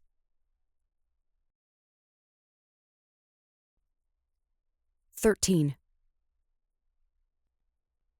Are you really that desperate?" The words slip over my lips before I give them a second of consideration. Cyrillius meets my eyes, and the emptiness in his black eyes turns me cold. There's no expression there, only darkness, as if his soul has truly vanished. "You've caused me a fair bit of trouble, Nova Ainsley," he says. "You may be a Nero, which has been quite enlightening, but you're still just one woman. I marvel over how much unrest you've caused in such a short amount of time." I shake my head, taking another step forward. "Dominion's chokehold on the galaxy has lasted long enough. It's time for a new age." He tilts his head down, looking up at me from beneath his cinnamon-colored lashes. His eyes may be black, but in this moment, I can read the absolute hatred in them. "Tell me how you do it," he says. "Do you have extended gifts beyond that of a normal Nero? Because what you've accomplished cannot be natural charm. You've stolen away my Nero, turned a large portion of my company against me, initiated wars against Dominion around the galaxy, created spies in my own ranks who conspire against me." I shake my head once more. "People have wanted change for a long time, Cyrillius. This wasn't even that hard." I wanted to get under his skin, but I instantly regret my words when he yanks the child toward him. The boy whimpers, fear and terror climbing up his throat as Cyrillius shoves him against the railing. "And this is your consequence, Nova Ainsley," Cyrillius hisses. "The boy may have had a life if you hadn't stolen Valen from me." The child sobs in fear as Cyrillius shoves him once more before taking a step back. Valen doesn't hesitate. He extends a hand out, and gentle and easy, the child lifts into the air and begins floating across the hole in the ground toward us. "No, no, no!" the boy suddenly cries out, followed immediately by screams of absolute agony. Cyrillius laughs, evil and deep. "You're hurting the poor lad. The further you take him from me, the more pain he'll be in." I watch in horror as fresh bruises bloom on the child's arms. Tears roll down his face and he sobs. Valen holds him there, suspended in the air, unsure of what to do. "As a human, I was always so limited," Cyrillius says. "I'm the most influential man in the galaxy, but I was still limited to human capabilities." He takes a step forward, wrapping his blackening hands around the railing that circles the pit. The child whimpers in pain again. "You must be born a Nero, but any human can become Kinduri. All it takes is eating Neron. In consuming what is meant for everyone in the galaxy, the universe curses you. Your soul, in exchange for wicked, limited abilities." "Given what I can do now, I can truly only imagine what the three of you are capable of. But I quite enjoy my recent changes. I quite enjoy the new obedience I can command. Slaves will always turn against you the first chance they get. Valen growls through clenched teeth. Not if they never get the opportunity, Cyrillius says. It was quite disappointing that after 14 solars of not a single question, you awoke to your circumstances. The child cries out again, and Valen has no choice but to set him back down next to Cyrillius. Valen shakes with rage. The dirt around his feet swirls in a circle around him, small rocks lifting into the air. Even his hair begins to float, defying gravity. He's just a child. I breathe in disgust. How can you look at that terror on his face and not be torn apart with guilt? How can you live with yourself? We do what must be done, Cyrillius says quietly. You've undone decades of work, more than you realize, because my quest for a Nero did not begin with Valen. Something cold drips down my spine, sliding all the way into my stomach. Information from lunars ago tugs at the back of my brain.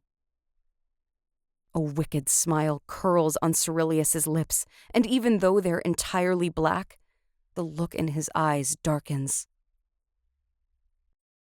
My Kinduri told me a fascinating story about your father, he says, his voice low and wicked. They learned some intriguing things when they tapped into his mind. A story of a child, a dangerous story, a risk. It was fascinating to realize how our stories intertwined long, long ago, Nova. No. The word echoes through my brain. No, he's lying.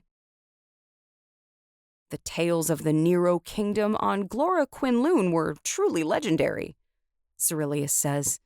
An entire planet, largely inhabited by Nero.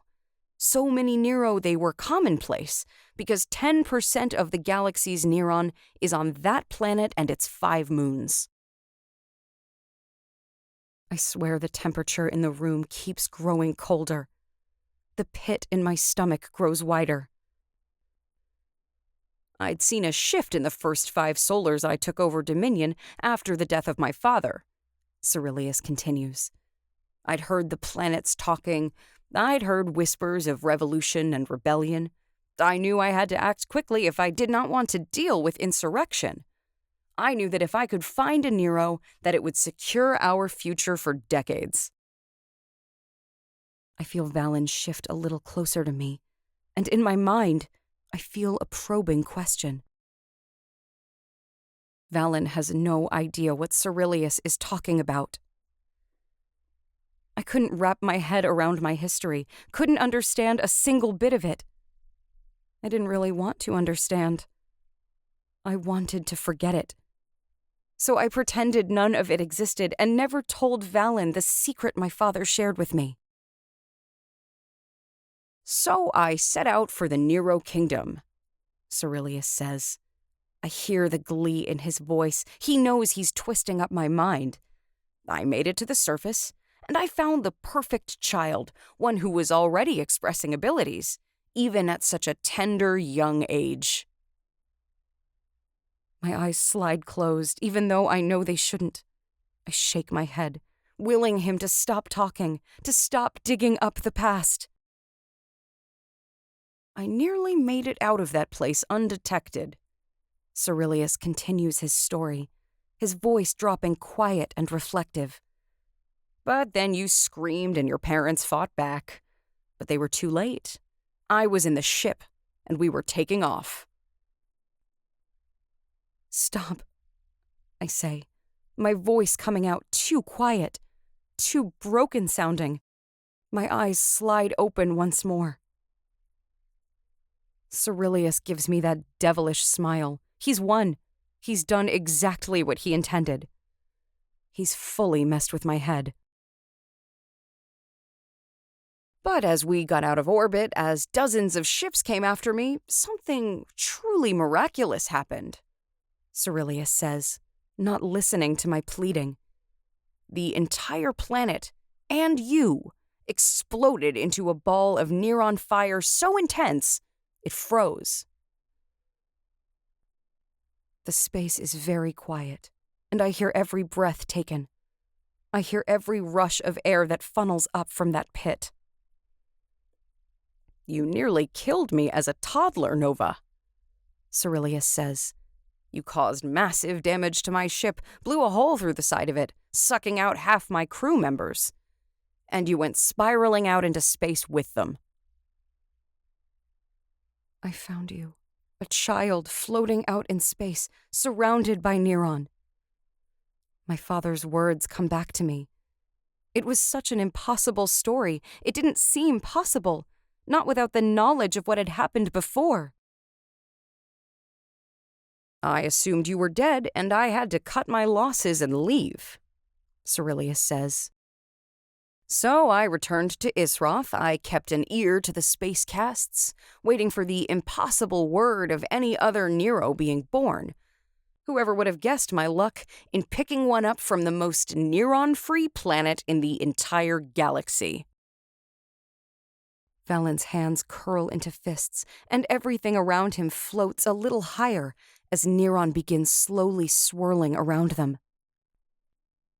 It's a beautiful story, really. Cyrillius keeps talking. The fact that the two of you found each other in the end, the future is a fascinating thing. Your ability to foresee it is incredible. I wonder, had I not taken you, Nova, would your futures still have intersected? No, I will not give an ounce of credit to this man for the future Valen and I have fought to form. It's over. Valen is the one who finally speaks up. Dominion is being dismantled as we speak. The worlds are revolting. Your communications are ruined. You've lost me. You've lost Nova. Let the child go, Cyrillius. My bones chill as a wicked smile crosses his lips. Elion here is nothing compared to what you were at this age, he says. I think I'll try my chances at the Nero Kingdom once more. He spins, grabbing the boy, and in one smooth movement, he throws himself and the child over the edge of the railing, down into the pit. No! I scream as I dart forward, my hands thrown out. A blast of white light ripples through the space. The walls around us pulse brilliant and blue, and I watch in awe as that Nero child slows in the air, his wide green eyes staring at me to help him.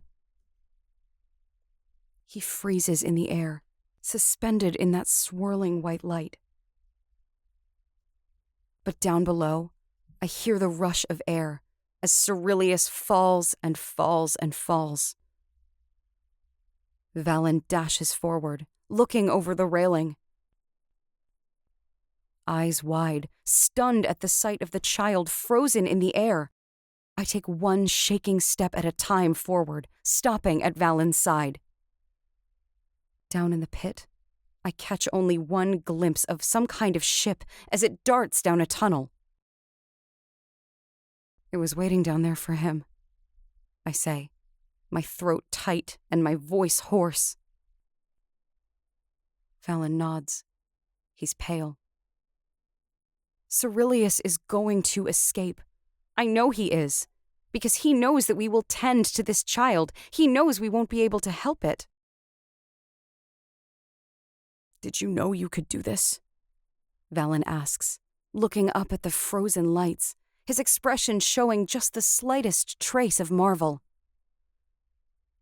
I look around, and as I see the strange rippling light, I realize something. Something becomes clear. I've seen this kind of frozen light before. No, I say. There are a million more things I need to say. but I can't wrap my head around what's just been revealed. There's been too much. Valen raises his hands and pulls the Nero child from the brink of the pit and gently brings him back to the platform. He carefully guides him into his arms. He's still frozen in that terrified position. I did that to him, somehow. Feeling absolutely sick to my stomach, I cross the space to them. I gently touch the boy's forehead, between his eyes. There's a rush, and that white light sprays outward, dissipating. Instantly, his body unfreezes and he relaxes into Valen's arms. He's unconscious, but still breathing. Let's get him back to Kaelea, I say. We need to regroup there. We need to make plans. We need to talk, Valen says, even as he turns to walk out of this tunnel. He's right. I know he is. I need to tell him everything, even the parts I can't quite accept. But it can wait until we reach deliverance. I tell Valen everything when we get to the ship. I tell him the story my father told me of how he found me as a toddler, surrounded by Neron, floating in space, just outside of Gloroquin-Lune. How he brought me aboard, how I seemed to control the Neron. I tell Valen how my father knew he had to protect me, how he took me in, how he went to Corpillion, which he believed to be free of Neron, how he kept what I was a secret, even though he was putting himself in danger. I still can't believe it or accept that it's true, I say, my eyes fixed on the floor. I'm trying to picture it all and piece it with what Cyrillius just said. But I just can't. It doesn't feel real. It just feels like a crazy story. Valen crosses the space between us and wraps his arms around me, hugging me tightly to him. I freeze for a moment, stiff and worried. But gradually I relax into him, wrapping my arms around his waist. We all knew Evander's prophecy was never about me, Valen says softly into my hair. You were born for greatness. You're exactly where you're meant to be. I squeeze my eyes closed, pushing 2 tears out onto my cheeks. I've denied it the entire time I've known I was a Nero. I still deny it. I'll never be able to accept it. But for now, I'm just grateful. Despite a million things that could have changed my future into something else, I somehow made it here. This is one of the sides of Valen that the galaxy will never see. It's one of the best parts of him. Valen never holds a grudge. Valen doesn't judge. He lets things go so easily. And he's always accepted me as I am. Let's go home, Valen says. So I nod my head and wipe away my tears. And together, we pilot deliverance through 8 sectors in a matter of minutes and go back home. 14.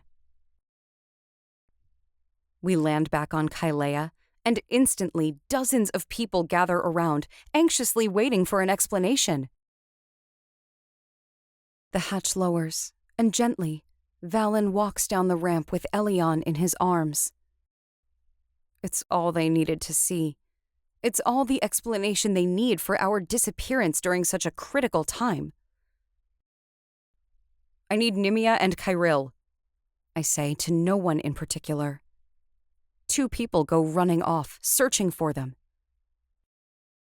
We didn't encounter any ships in our approach, Valen says, keeping his voice down for the child who still sleeps. Lazarus steps forward. We took out the last of their ships just 2 hours ago, he says. Our losses? I ask. I hardly want to know the answer, but my heart is already breaking for even one soul lost. 38 ships, he reports. 99 lives. I take a deep breath, closing my eyes. I know Bardek is recording right now. I know he's going to show this footage to the entire galaxy. But I'm not grieving for show. I try to recall all the faces I can, wondering who was lost, knowing that they're all important. They all matter. Nova? My eyes slide open at the question asked hesitantly. There's Kyril and Nimia. We need to talk, I say through my thick throat. The four of us head toward the house, and gently, Valen lays the boy in our bed. He's going to need mentors, I say, watching as he sleeps. He's been through so much trauma. It's going to take this entire camp to love him through it. But he is a Nero. He's going to need someone to teach him. I can't think of anyone more capable than the two of you. With soft eyes, Kyril looks down at the boy. He really is such a wonderful person. In my time on Calypso, when I felt entirely inadequate and ignorant, he gave me confidence, told me to be patient with myself. Of course, Kyril says. I nod. Cyrillius has become Kinduri, I say, dropping that information bomb for the first time. He's gotten into the boy's head and made him writhe in pain whenever he gets more than a few feet away from him. Both Kyril and Nimia are white as ghosts at the information I just shared. But they don't say anything. They just nod and watch as I move around to the head of the bed. I climb onto it, kneeling, and lay the boy's head between my knees. Gently, I press my fingertips into the sides of his head, and I dive into his mind. This child's mind is so different from Valen's. Valen's was full of screams and sand and darkness. This child's mind is still full of memories of his parents, good ones, laughter and happiness, then confusion about what was happening when Dominion came, and then terror as they tried to take his family away.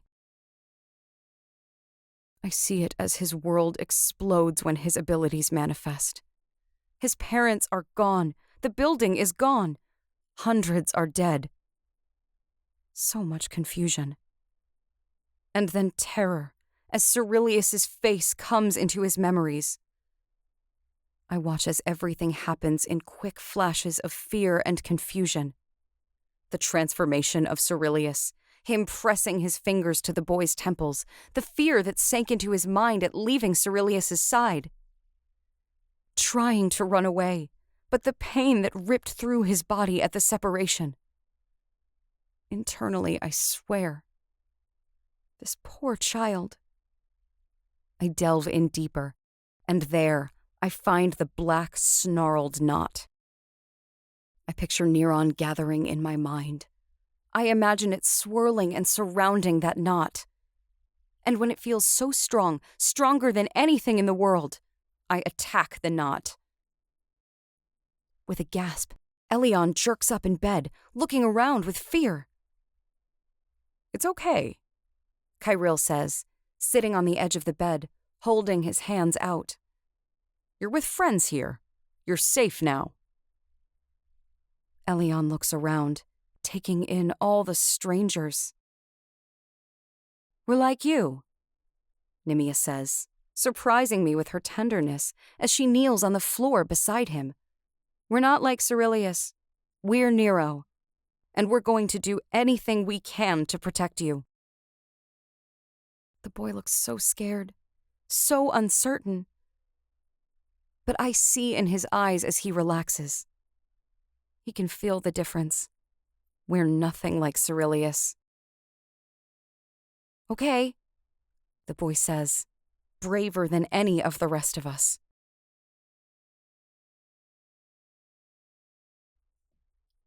15. We've won the battle, but we won't have won the war until the 3 things Valen said are done. Destroy Isroth. Destroy the Dominion. Destroy Cyrillius. We've defeated Dominion's fleet Cyrillius sent after us. We've succeeded in our counterattack. Now it's time to go on the offensive. We don't have a second to spare. Over the next 24 hours, we work on attaching the Annihilator to Deliverance. We make plans for who will go in the ship and blow up Isroth. In the end, it's Valen and I, and Bardek's crew. There has to be a Nero aboard that ship to fly it. Kyril and Nimia have to stay and take care of Elion. I'm the only other option beside Valen. But Valen is the best pilot in our camp. And in the end, it's our ship. That's my weapon. Just as the sun rises the next day and the rain has stopped falling, Valen and I say goodbye to the War Council. The politics are what is important now, I say to them. We've been looking for a solution to replace Dominion, and if we succeed today, that's suddenly going to arrive. The fight is over for the moment. We need to focus on what comes after. They nod. It's my father, Harp, Syra, Rena, and Zane who look at me like they think a solution is possible. Lazarus and Andreas don't see an end beyond war. It isn't hard to see it in their eyes. Everything will be different when we return, Valen says, but it's me he looks at when he says it. Things have been hard the past few lunars, but even if we have peace, they're going to get harder. My stomach rolls, knowing that he's right. We say our final goodbyes and go back into the ship. We make our final strike today. I head toward the helm, but Bardek steps into my path, holding a container of familiar black grease. It was the first symbol of the rebellion, he says, handing me the can. The galaxy cheered for the masked weapons maker. They praised her recklessness, made bets on how long she could run from Cyrillius. They need to see you, fully identified. They need that hope. I look down at the can. This part of my life feels so long ago. But I'm still that woman. I'm still that manufacturer. I'm still that rebel who will do anything for her family. So I unscrew the lid. I dip my fingers into the grease, and I swipe from one edge of my hairline to the other, darkening and blackening my eyes. Bardek smiles at me, and I appreciate his publicity genius. I look back at Valen, and I really, really like the wicked smile that tugs at the corners of his mouth when he sees me. We're on our way. Valen snaps back to business, speaking into his Connect link as we ready for takeoff. Gather any defectors and get the void off that planet. Yes, sir. Commander 12-3's voice comes through. Their relationship is so strange to me. She talked about loyalty and allegiance to Valen, their friendship, but they're always so curt and cold with their communication. They end the comm.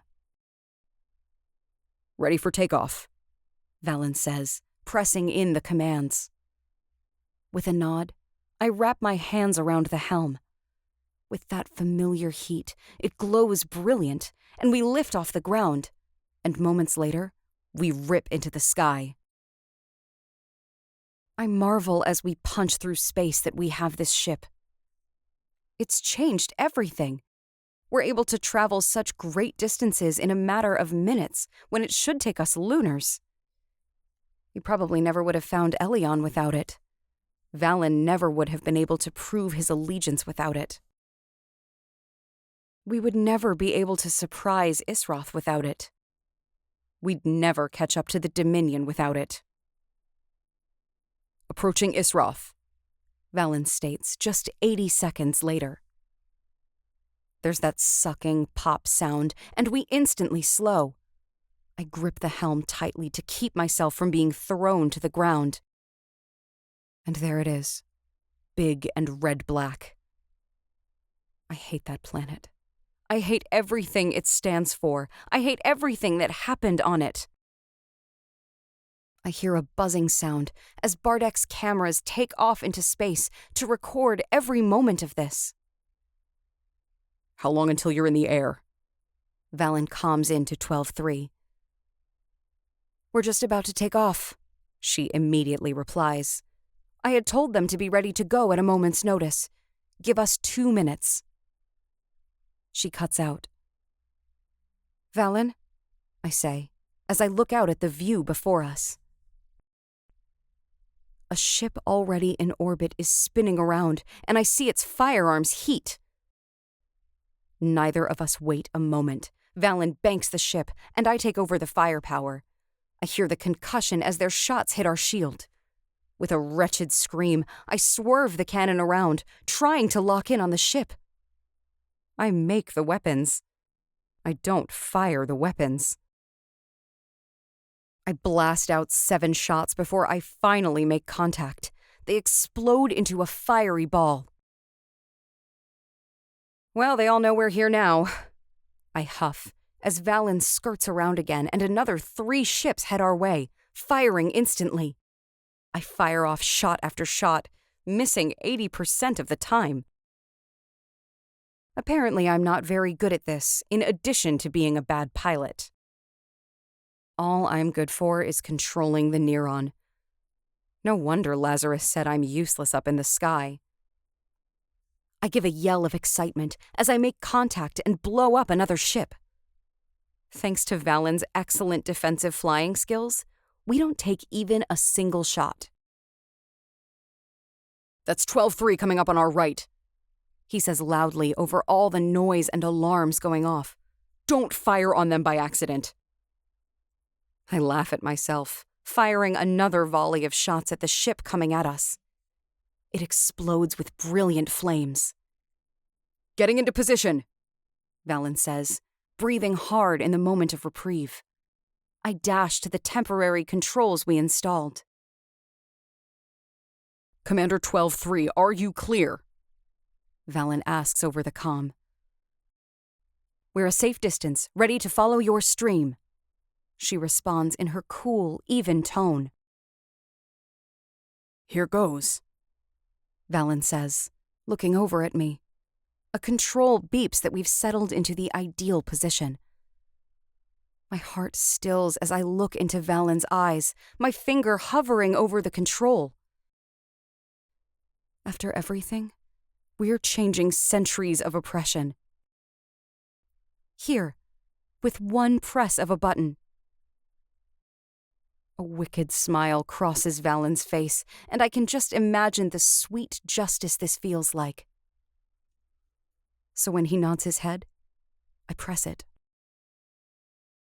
The entire ship and all the surrounding space are enveloped in blinding white light. My ears ring. I feel my entire body vibrating, from my toenails to my teeth. But I don't look away from Isroth. A stream of white light spears to the planet, immediately followed by a torrent of Neron, raging and ripping down that line. For a full second, I feel like I failed. Nothing happens. And then white cracks break out across the surface of the planet. Great chunks break open in the earth. The sound ripples throughout space. Piece by piece, I see Isroth breaking apart. Buildings explode as they break apart. Others fall into the planet, falling down the old mining holes. The white light cracking along the surface of the planet grows brighter and bigger, rapidly consuming the surface of Isroth.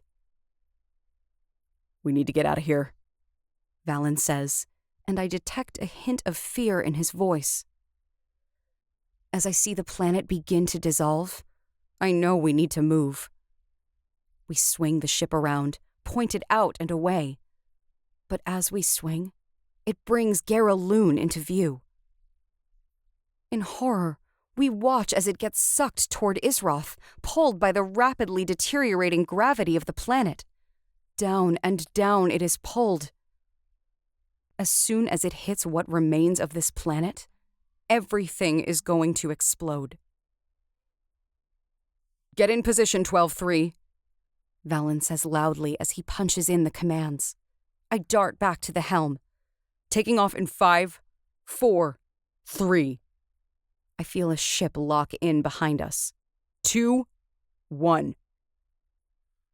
The Neron in my hands heats sonically hot, and 2 breaths later, we jump into the sky, just as I hear everything behind us explode, and Isroth meets its end. We jump to the middle of the M sector. Our reports last said the Dominion had just crossed into the L sector. To be safe, we're stopping here to quickly assess that everything is going to plan. "Brilliant," Bardek says, looking down at the footage from the camera he left behind. He crosses the space to show Valen and I on his holotab. There's no evidence that this was a planet just 10 minutes ago.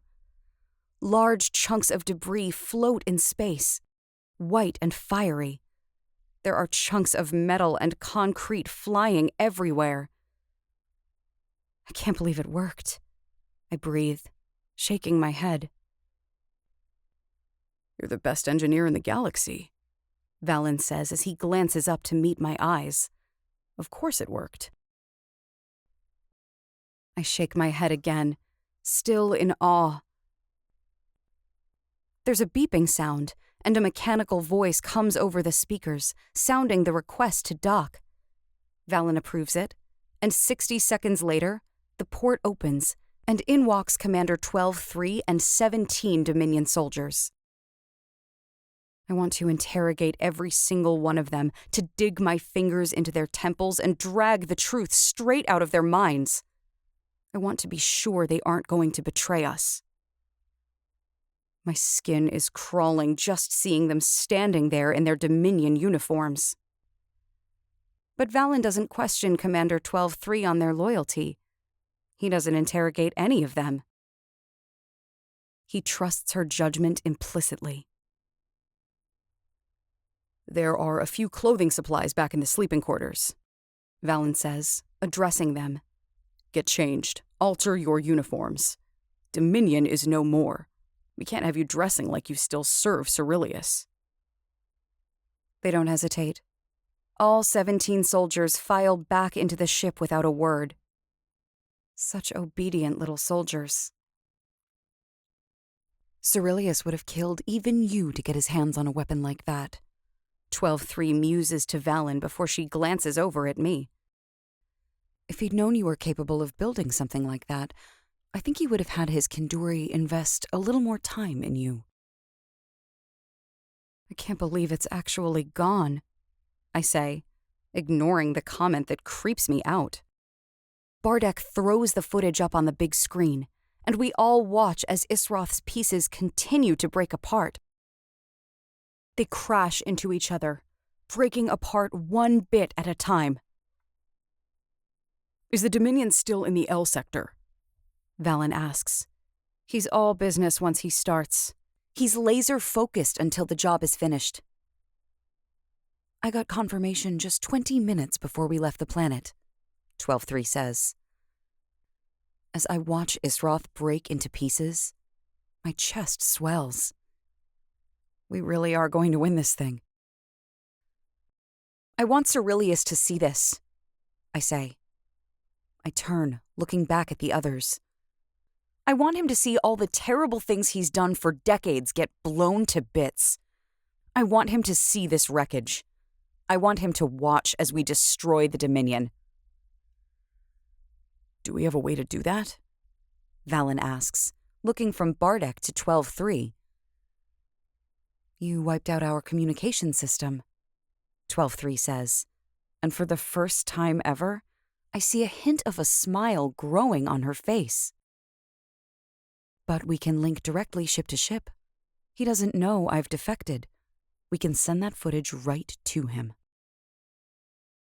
Do it, I say, feeling wickedly gleeful. As Valen and I go to the helm, Commander 12-3 calms Cyrillius. Sir, I wanted to give you an update about what's happening on Isroth. She speaks up as soon as it connects. Make it quick, he snaps. Perhaps it's best if I show you, she says, nodding to Bardek and his tech crew. You should be receiving a signal with a live feed. There's a moment of silence, and my heart starts racing. And then a swear rips through the comm system. Explain what the void I'm looking at, Commander 12-3. His voice seethes throughout the ship. That is what used to be Isroth, she says, as if it's just another fact. And I suppose it's also bits of Garaloon, since it just crashed into the remnants of the planet. Excuse me? Cyrillius demands. The engineer you tried to employ? 12-3 says. She built the most brilliant piece of technology I've yet seen, strong enough to destroy an entire planet. I could have her tell you about it, but she's currently occupied. The cameras turn to me, but just then, the Neron helm glows brilliant, and Valen gives the command. We launch forward into space, but it literally only takes 12 seconds before we slide to a halt once more. What the void, 12-3? Cyrillius screeches. That's my ship! Why, how do you know this? How were you not on Isroth? Commander 12-3 turns, looking back at the camera. Because I've been helping Valen destroy you for the past 4 lunars, and I think we will all enjoy hearing your reaction to what you're about to witness next. I know that Bardek is not only broadcasting this to Cyrillius, but the entire galaxy. Something surges in me. Something like triumph. Something like hope. Bardek turns the camera to the viewport and releases a new camera out into space so that it can capture everything that is about to happen. Looming out in front of us, massive and monumental, is the Dominion. I've only seen it once, the day my entire life changed forever, when it appeared in the sky above Corpillion. I haven't forgotten the panic it initiated. I thought it was the end. It was the end for my previous life, but it unlocked so much, put so much into motion. If Dominion hadn't come to Corpillion when it did, I can only imagine what my life would be like right now. No. Cyrillius's voice comes through as a breath. 12-3. Powering the weapon, I say, making sure my voice comes out clear and strong. I press commands, building up the mass amount of power my weapon is capable of deploying. Moving into position, Valen says. Gently, our ship slides into the right place, pointed directly at the center of the underbelly of the Dominion. You've lost, Cyrillius, I say, looking directly back at the camera. The centuries of tyranny have come to an end. You have no idea what the galaxy will look like just lunars from now. He seethes back. The planets will destroy one another as they fight for control. I shake my head. We have to believe in the good of the worlds, I say. We have to give people the chance to prove themselves.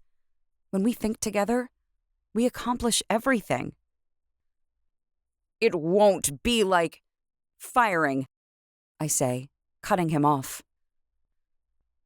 I press the button. That stream of light rockets at the center of the Dominion. Its destruction is so much quicker. White crack lines instantly shoot out throughout the ship. They glow, brighter and brighter, increasing to the brightness of a sun. And then it breaks apart.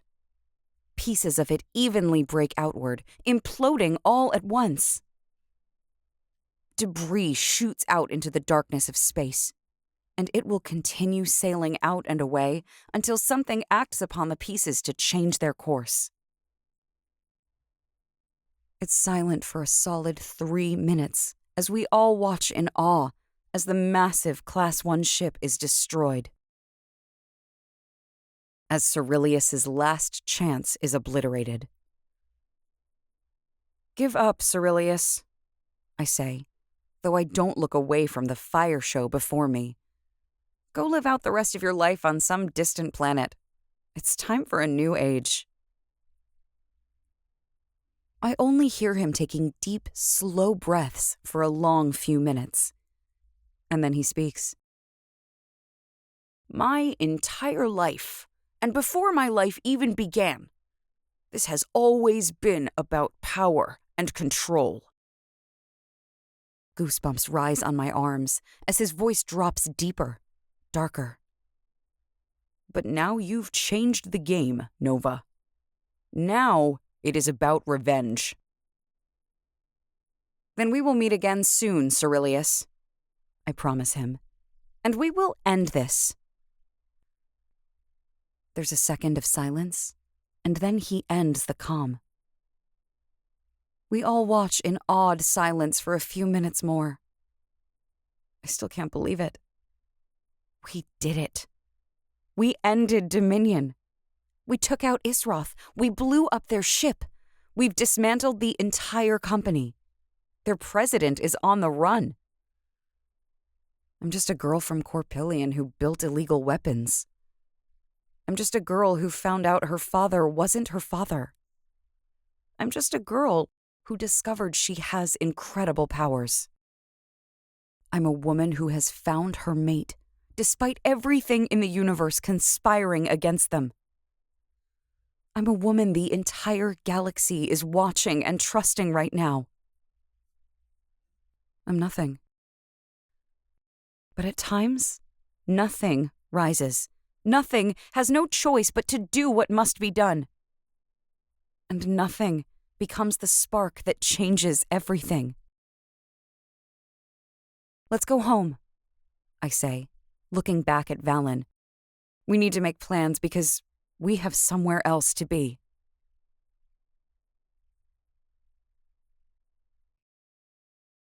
"16. This isn't just war. It's a game of politics and publicity. As soon as we get back to Kaelea, Valen and I have to get in front of the cameras once more. We give a big speech. We declare that the war is over. We state that Dominion is finished. We tell the galaxy the last thing we have to do is hunt down Cyrillius and make sure he can't try to rally the remnants of his troops scattered throughout the galaxy. And that's exactly what's happening. The last of Dominion's soldiers don't know what to do. They're surrendering to local governments as the planets realize they're free. The fleets of ships stationed throughout the galaxy have no idea what to do. They defect by the thousands. It was just a job to most people. Now that their boss is on the run, now that they're going to spiral into financial ruin, why would they stay? But I know they won't all leave. Some of them like the power. Some of them are truly loyal to Cyrillius. I know some of them will run to his aid. When we've said all we have to say in front of the cameras, the War Council takes over. Lazarus is the leader, the most well-spoken, the one with the most experience, so he leads the report on what is to come next. I haven't bothered to be a part of this next step. I don't know all the details. I'm not a politician. I'm not a leader. But he speaks about balance, about fair regulation. comprised of representatives from every inhabitable planet around the galaxy. There's to be a great council in 1 lunar's time on a moon in the M sector. It's uninhabited, so it's not anyone's territory. It's the most central location in the galaxy.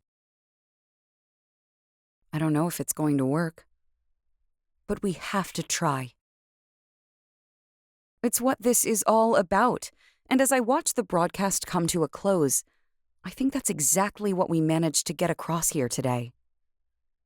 We sign out, and I look out over those gathered in the dim light. Everyone is here. I can't believe that, but they are.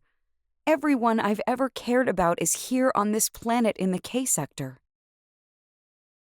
My father and Zane, who holds Nemia's hand, who stands with Elion between her and Kyril, and Rena stands close to him. I see Commander 12-3 standing toward the back of the crowd with her soldiers. Unsurprisingly, I guess, Edan hovers near her. And there are hundreds of soldiers here. Some are just regular people. Some just knew they wanted to do something and came. Some are leaders. Some soldiers. They're all brave. The sun drops lower and lower, and the shadows grow darker and longer. I place my hand over my heart. They're watching me. They're all wondering, what now? Now that the war is over.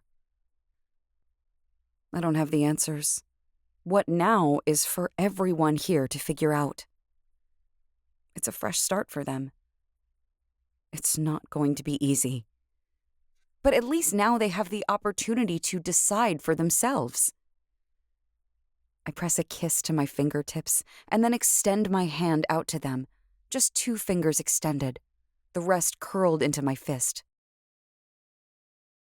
Their eyes watch my glowing hand, take in the shimmering veins that trace down my forearm, stretching up my bicep. But I watch as they mirror my movement, placing their hands over their hearts, then kissing their fingertips and extending them back to me. I smile, my heart swelling. Then I take Valen's hand, and together we walk back to the house. This is our life now. I could never do this on my own, be this leader the galaxy wants me to be, without Valen by my side. I'm exceptionally aware of all of his skin that is touching my skin.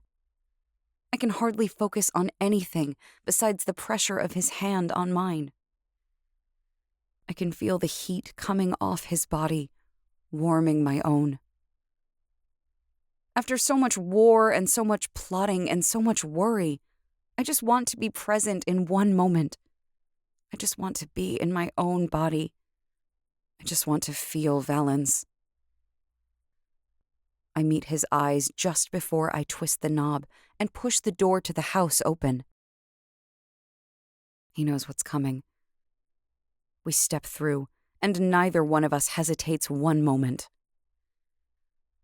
Valen twists me, pushing me back against a wall, his hands coming to my hips and then sliding down my backside. My hands come to the hem of his tunic, and I pull it up and over his head, revealing all those scars and all that glorious skin of his. My brain is looking for words to say, to express all the things I'm feeling right now. But I'm too tired, too desperate, and in too much of a hurry for them. I lace my fingers into Valen's black hair and pull his lips to mine. He twists us, pulling my legs up and around his waist. He staggers across the house, barely able to stand upright as I consume him with desire, and he crashes into another wall. My spine barks in pain for a moment as I'm pressed hard into it, but I moan in pleasure when Valen grinds his hips deeper into mine. Someday, I say to Valen in my head, we're going to have endless days like this. We're going to have the time to do this whenever we want. Every single morning and every single night, Valen thinks back to me. As long as the children are asleep, the thought leaks through, which kills the moment for a fraction of a second. Valen just laughs internally, giving a nod of agreement, and for just a moment, I'm so eternally grateful that we're on the same page with this. That we will have a family, that we both want it equally, when the time comes. But that time is not now, and I push aside those thoughts so I can fully enjoy every second of this moment. Valen cups his hand around my cheek, guiding my lips with his, letting his long fingers slide back into my hair. I trace my hands up his chest, appreciating the definition there. I rise up over his muscled shoulders, slipping over his back. He's covered in endless scars, evidence of the void he's lived through his entire life. But that part's over. Through the struggle and the hardship in the solars to come, I vow that I will always protect him from any physical blows that could leave scars. He's mine now.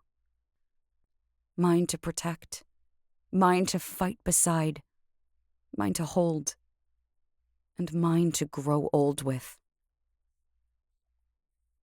I love you. I breathe the words. I feel as if I don't get enough chances to say it. Because I know I'm the only person who has ever said those words to him. I want to make up for lost time. I love you, Nova, he says, brushing his lips down the side of my neck. I am yours forever. My eyes slide closed. I'm so blissfully happy, so filled to the brim with a sense of completeness. I could end everything tonight and know I've accomplished far more than any other person got the privilege of. But we're Nero. Nero heal quickly, which makes them age incredibly slowly. We're going to have a very, very long time together. Valen pulls us away from the wall, and never once breaking our kiss, he walks us toward our bed. In the middle of the night, I lie on my stomach, looking at Valen. He stares back at me, his arms slung around my waist. I've had new visions, I say. Or maybe they're memories, but I know they're real. About what? Valen asks. His voice is so rough and so deep, it rattles through the dark like that's exactly where it belongs. The Frozen Kingdom. I say the words quiet, almost in fear and reverence. I've been seeing all this white, frozen light, and it wasn't until Cyrillius told me that he tried to take me that I realized what it was I was seeing. I've seen these people there, frozen, helpless. They've been calling to me, asking me to help them. Valen rolls over onto his back, staring up at the ceiling. You think they're all still alive? I roll over as well, looking up at the ceiling, but I'm recalling an image my father once showed me of Glora Quinloon. The planet completely engulfed in Neron. It looked like an explosion, almost like Isroth did, with those white, brilliant cracks in the surface. But it covered every part of the planet. It seems impossible that anyone could survive that. But it is a planet full of Nero. I do, I say.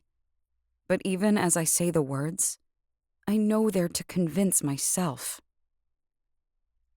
I look over at Valen, and he looks at me at the same time. Cyrillius is headed there.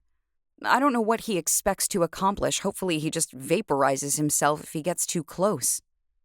But I have to go back. I have to figure out my past and how to help those people. My stomach knots, but the words keep echoing through my head. My people. Valen takes my hand and presses the back of my knuckles to his lips. Then we will go.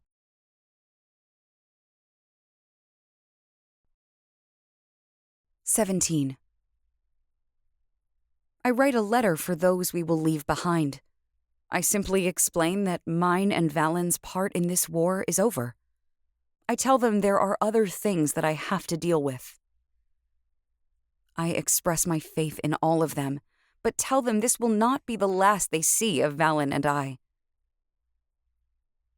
I'm going with you," my father says when we go to tell those closest to me what is going on. I won't disappear on them without a word again. "Are you sure?" I ask, looking at him questioningly. "This could be dangerous, and I don't want you to feel like you aren't good enough for me." My father places his hands on my shoulders and looks me square in the eyes. "That planet is what brought us together. You and I, we've been through everything together. There isn't anything in this galaxy that will tear us apart. This is just a part of our story, Nova." I smile at him, filled with awe that such a good person found me out there in space. "When do we leave?" Edan says, as he pushes himself off the wall. "You want to come?" I ask, raising an eyebrow. Things are about to get real political and therefore boring around here. A planet frozen in Neron? Filled with a bunch of Nero? That sounds more my speed. "And what about your ladies?" I ask him, arching an eyebrow. A smirk crosses his face, and he gives a shrug. 12-3 is playing hard to get. I figure 2 can play that game. Absence makes the heart grow fonder, right? And I haven't made my choice yet. I think it's only fair that I root things out with Ms. Black as well." I smile, shaking my head at him. I pull him into a hug, even though he doesn't hug me back. I feel his smile nonetheless. "I promise we'll be back," I say, turning to Zane, Nimia, Rena, and Kyril. "This won't be forever." As expected, it's obvious that Zane hates every bit of this. But he can't argue. He knows this is what must be done. So he just hugs me and bites his tongue. Who would have guessed someone who couldn't even drag themselves out of bed in the morning to make it on time to an illegal weapons sale meeting would become such an important person? Rena asks in that elegant voice of hers. She suppresses a smile before she actually hugs me, which is a first. I just smile and shake my head. I say goodbye to Kyril and Nimia, and they promise to take care of Elion. And then it's time. Our goodbyes are said. In the dim light of dawn, we step out into the rain, and the 4 of us head for Deliverance. We walk up the hatch, and silent and smooth, it closes behind us. I don't know what kind of ship Cyrillius is on, I say, slipping into work mode as soon as we're enclosed, because it's easier than dwelling on how sick it makes me to leave a part of my family behind. Over and over. Assuming he's in a regular Class 5 ship, it'll take him roughly 3.5 lunars to get to the Z sector where Glora Quinloon is. So we're going to have a lot of time to get there, assess the situation, then cut him off. That's if he doesn't wrangle up every last ship he has scattered throughout the galaxy and come at the planet with everything he's got. Edan points out as he settles into a seat. There is that, I say.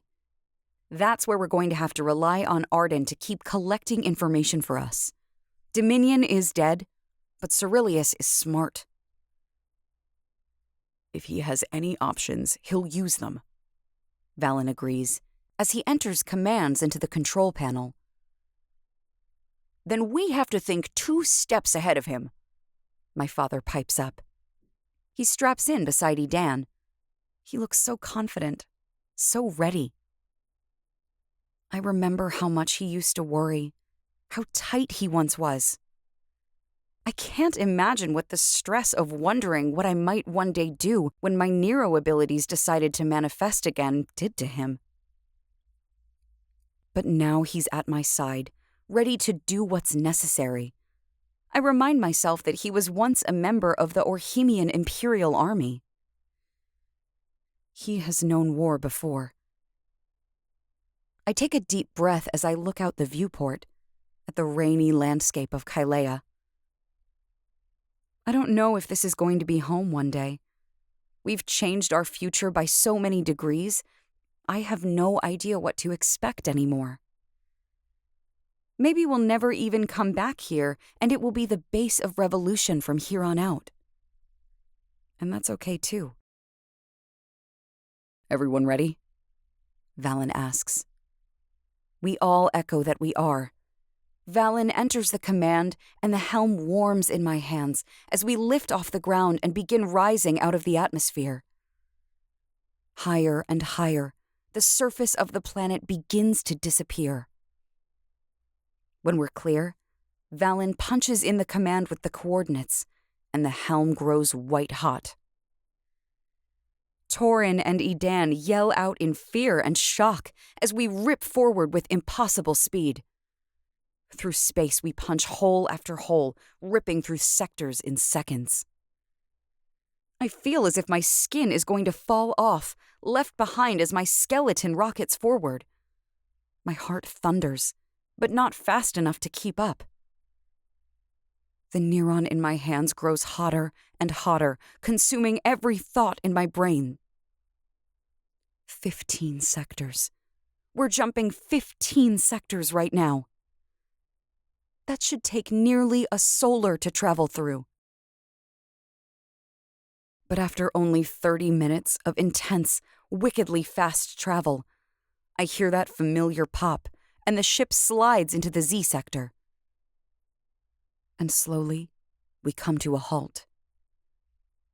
With the ship stopped, Valen and I dare leave our posts.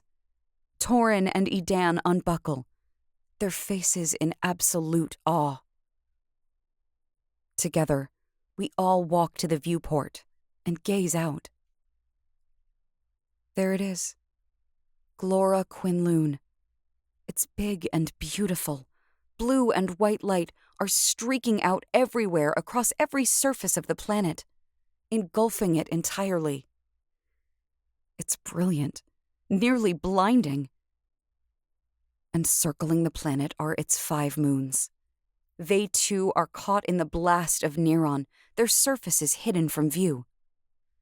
Massive arcs stretch from Glora to each of the moons. It's mesmerizing. It's intimidating. Terrifying. Amazing. It's incredible. Edan breathes, some of the most sincere words I've ever heard him speak. In 20 solars, it hasn't changed at all, my father says, and I think that's grief in his voice. Quietly, we stand side by side, observing the impossible planet. Fear creeps into my stomach. Uncertainty clouds my thoughts. I'm from this planet. This was once my home. I had a family down there, a father, a mother, maybe even siblings. And for 20 solars, they've been trapped there, and I've hardly given them 2 thoughts until recently. Valen's hand slips into mine, and a thought slips down our bond. You're here now. You've spent the 20 solars becoming the Nero they need to save them. His words comfort me. I believe him, because it's easier than letting guilt tear me apart. I'm here now. I just ended Dominion. I just blew up an entire planet and destroyed the biggest ship ever to exist. Surely I can figure this out. Any ideas how the void we get down there? I ask. End of episode 6. This has been Neron Wars. Written by Keary Taylor. Narrated by Jamie Lamchick. Copyright 2019 by Keary Taylor. Production copyright by Keary Taylor.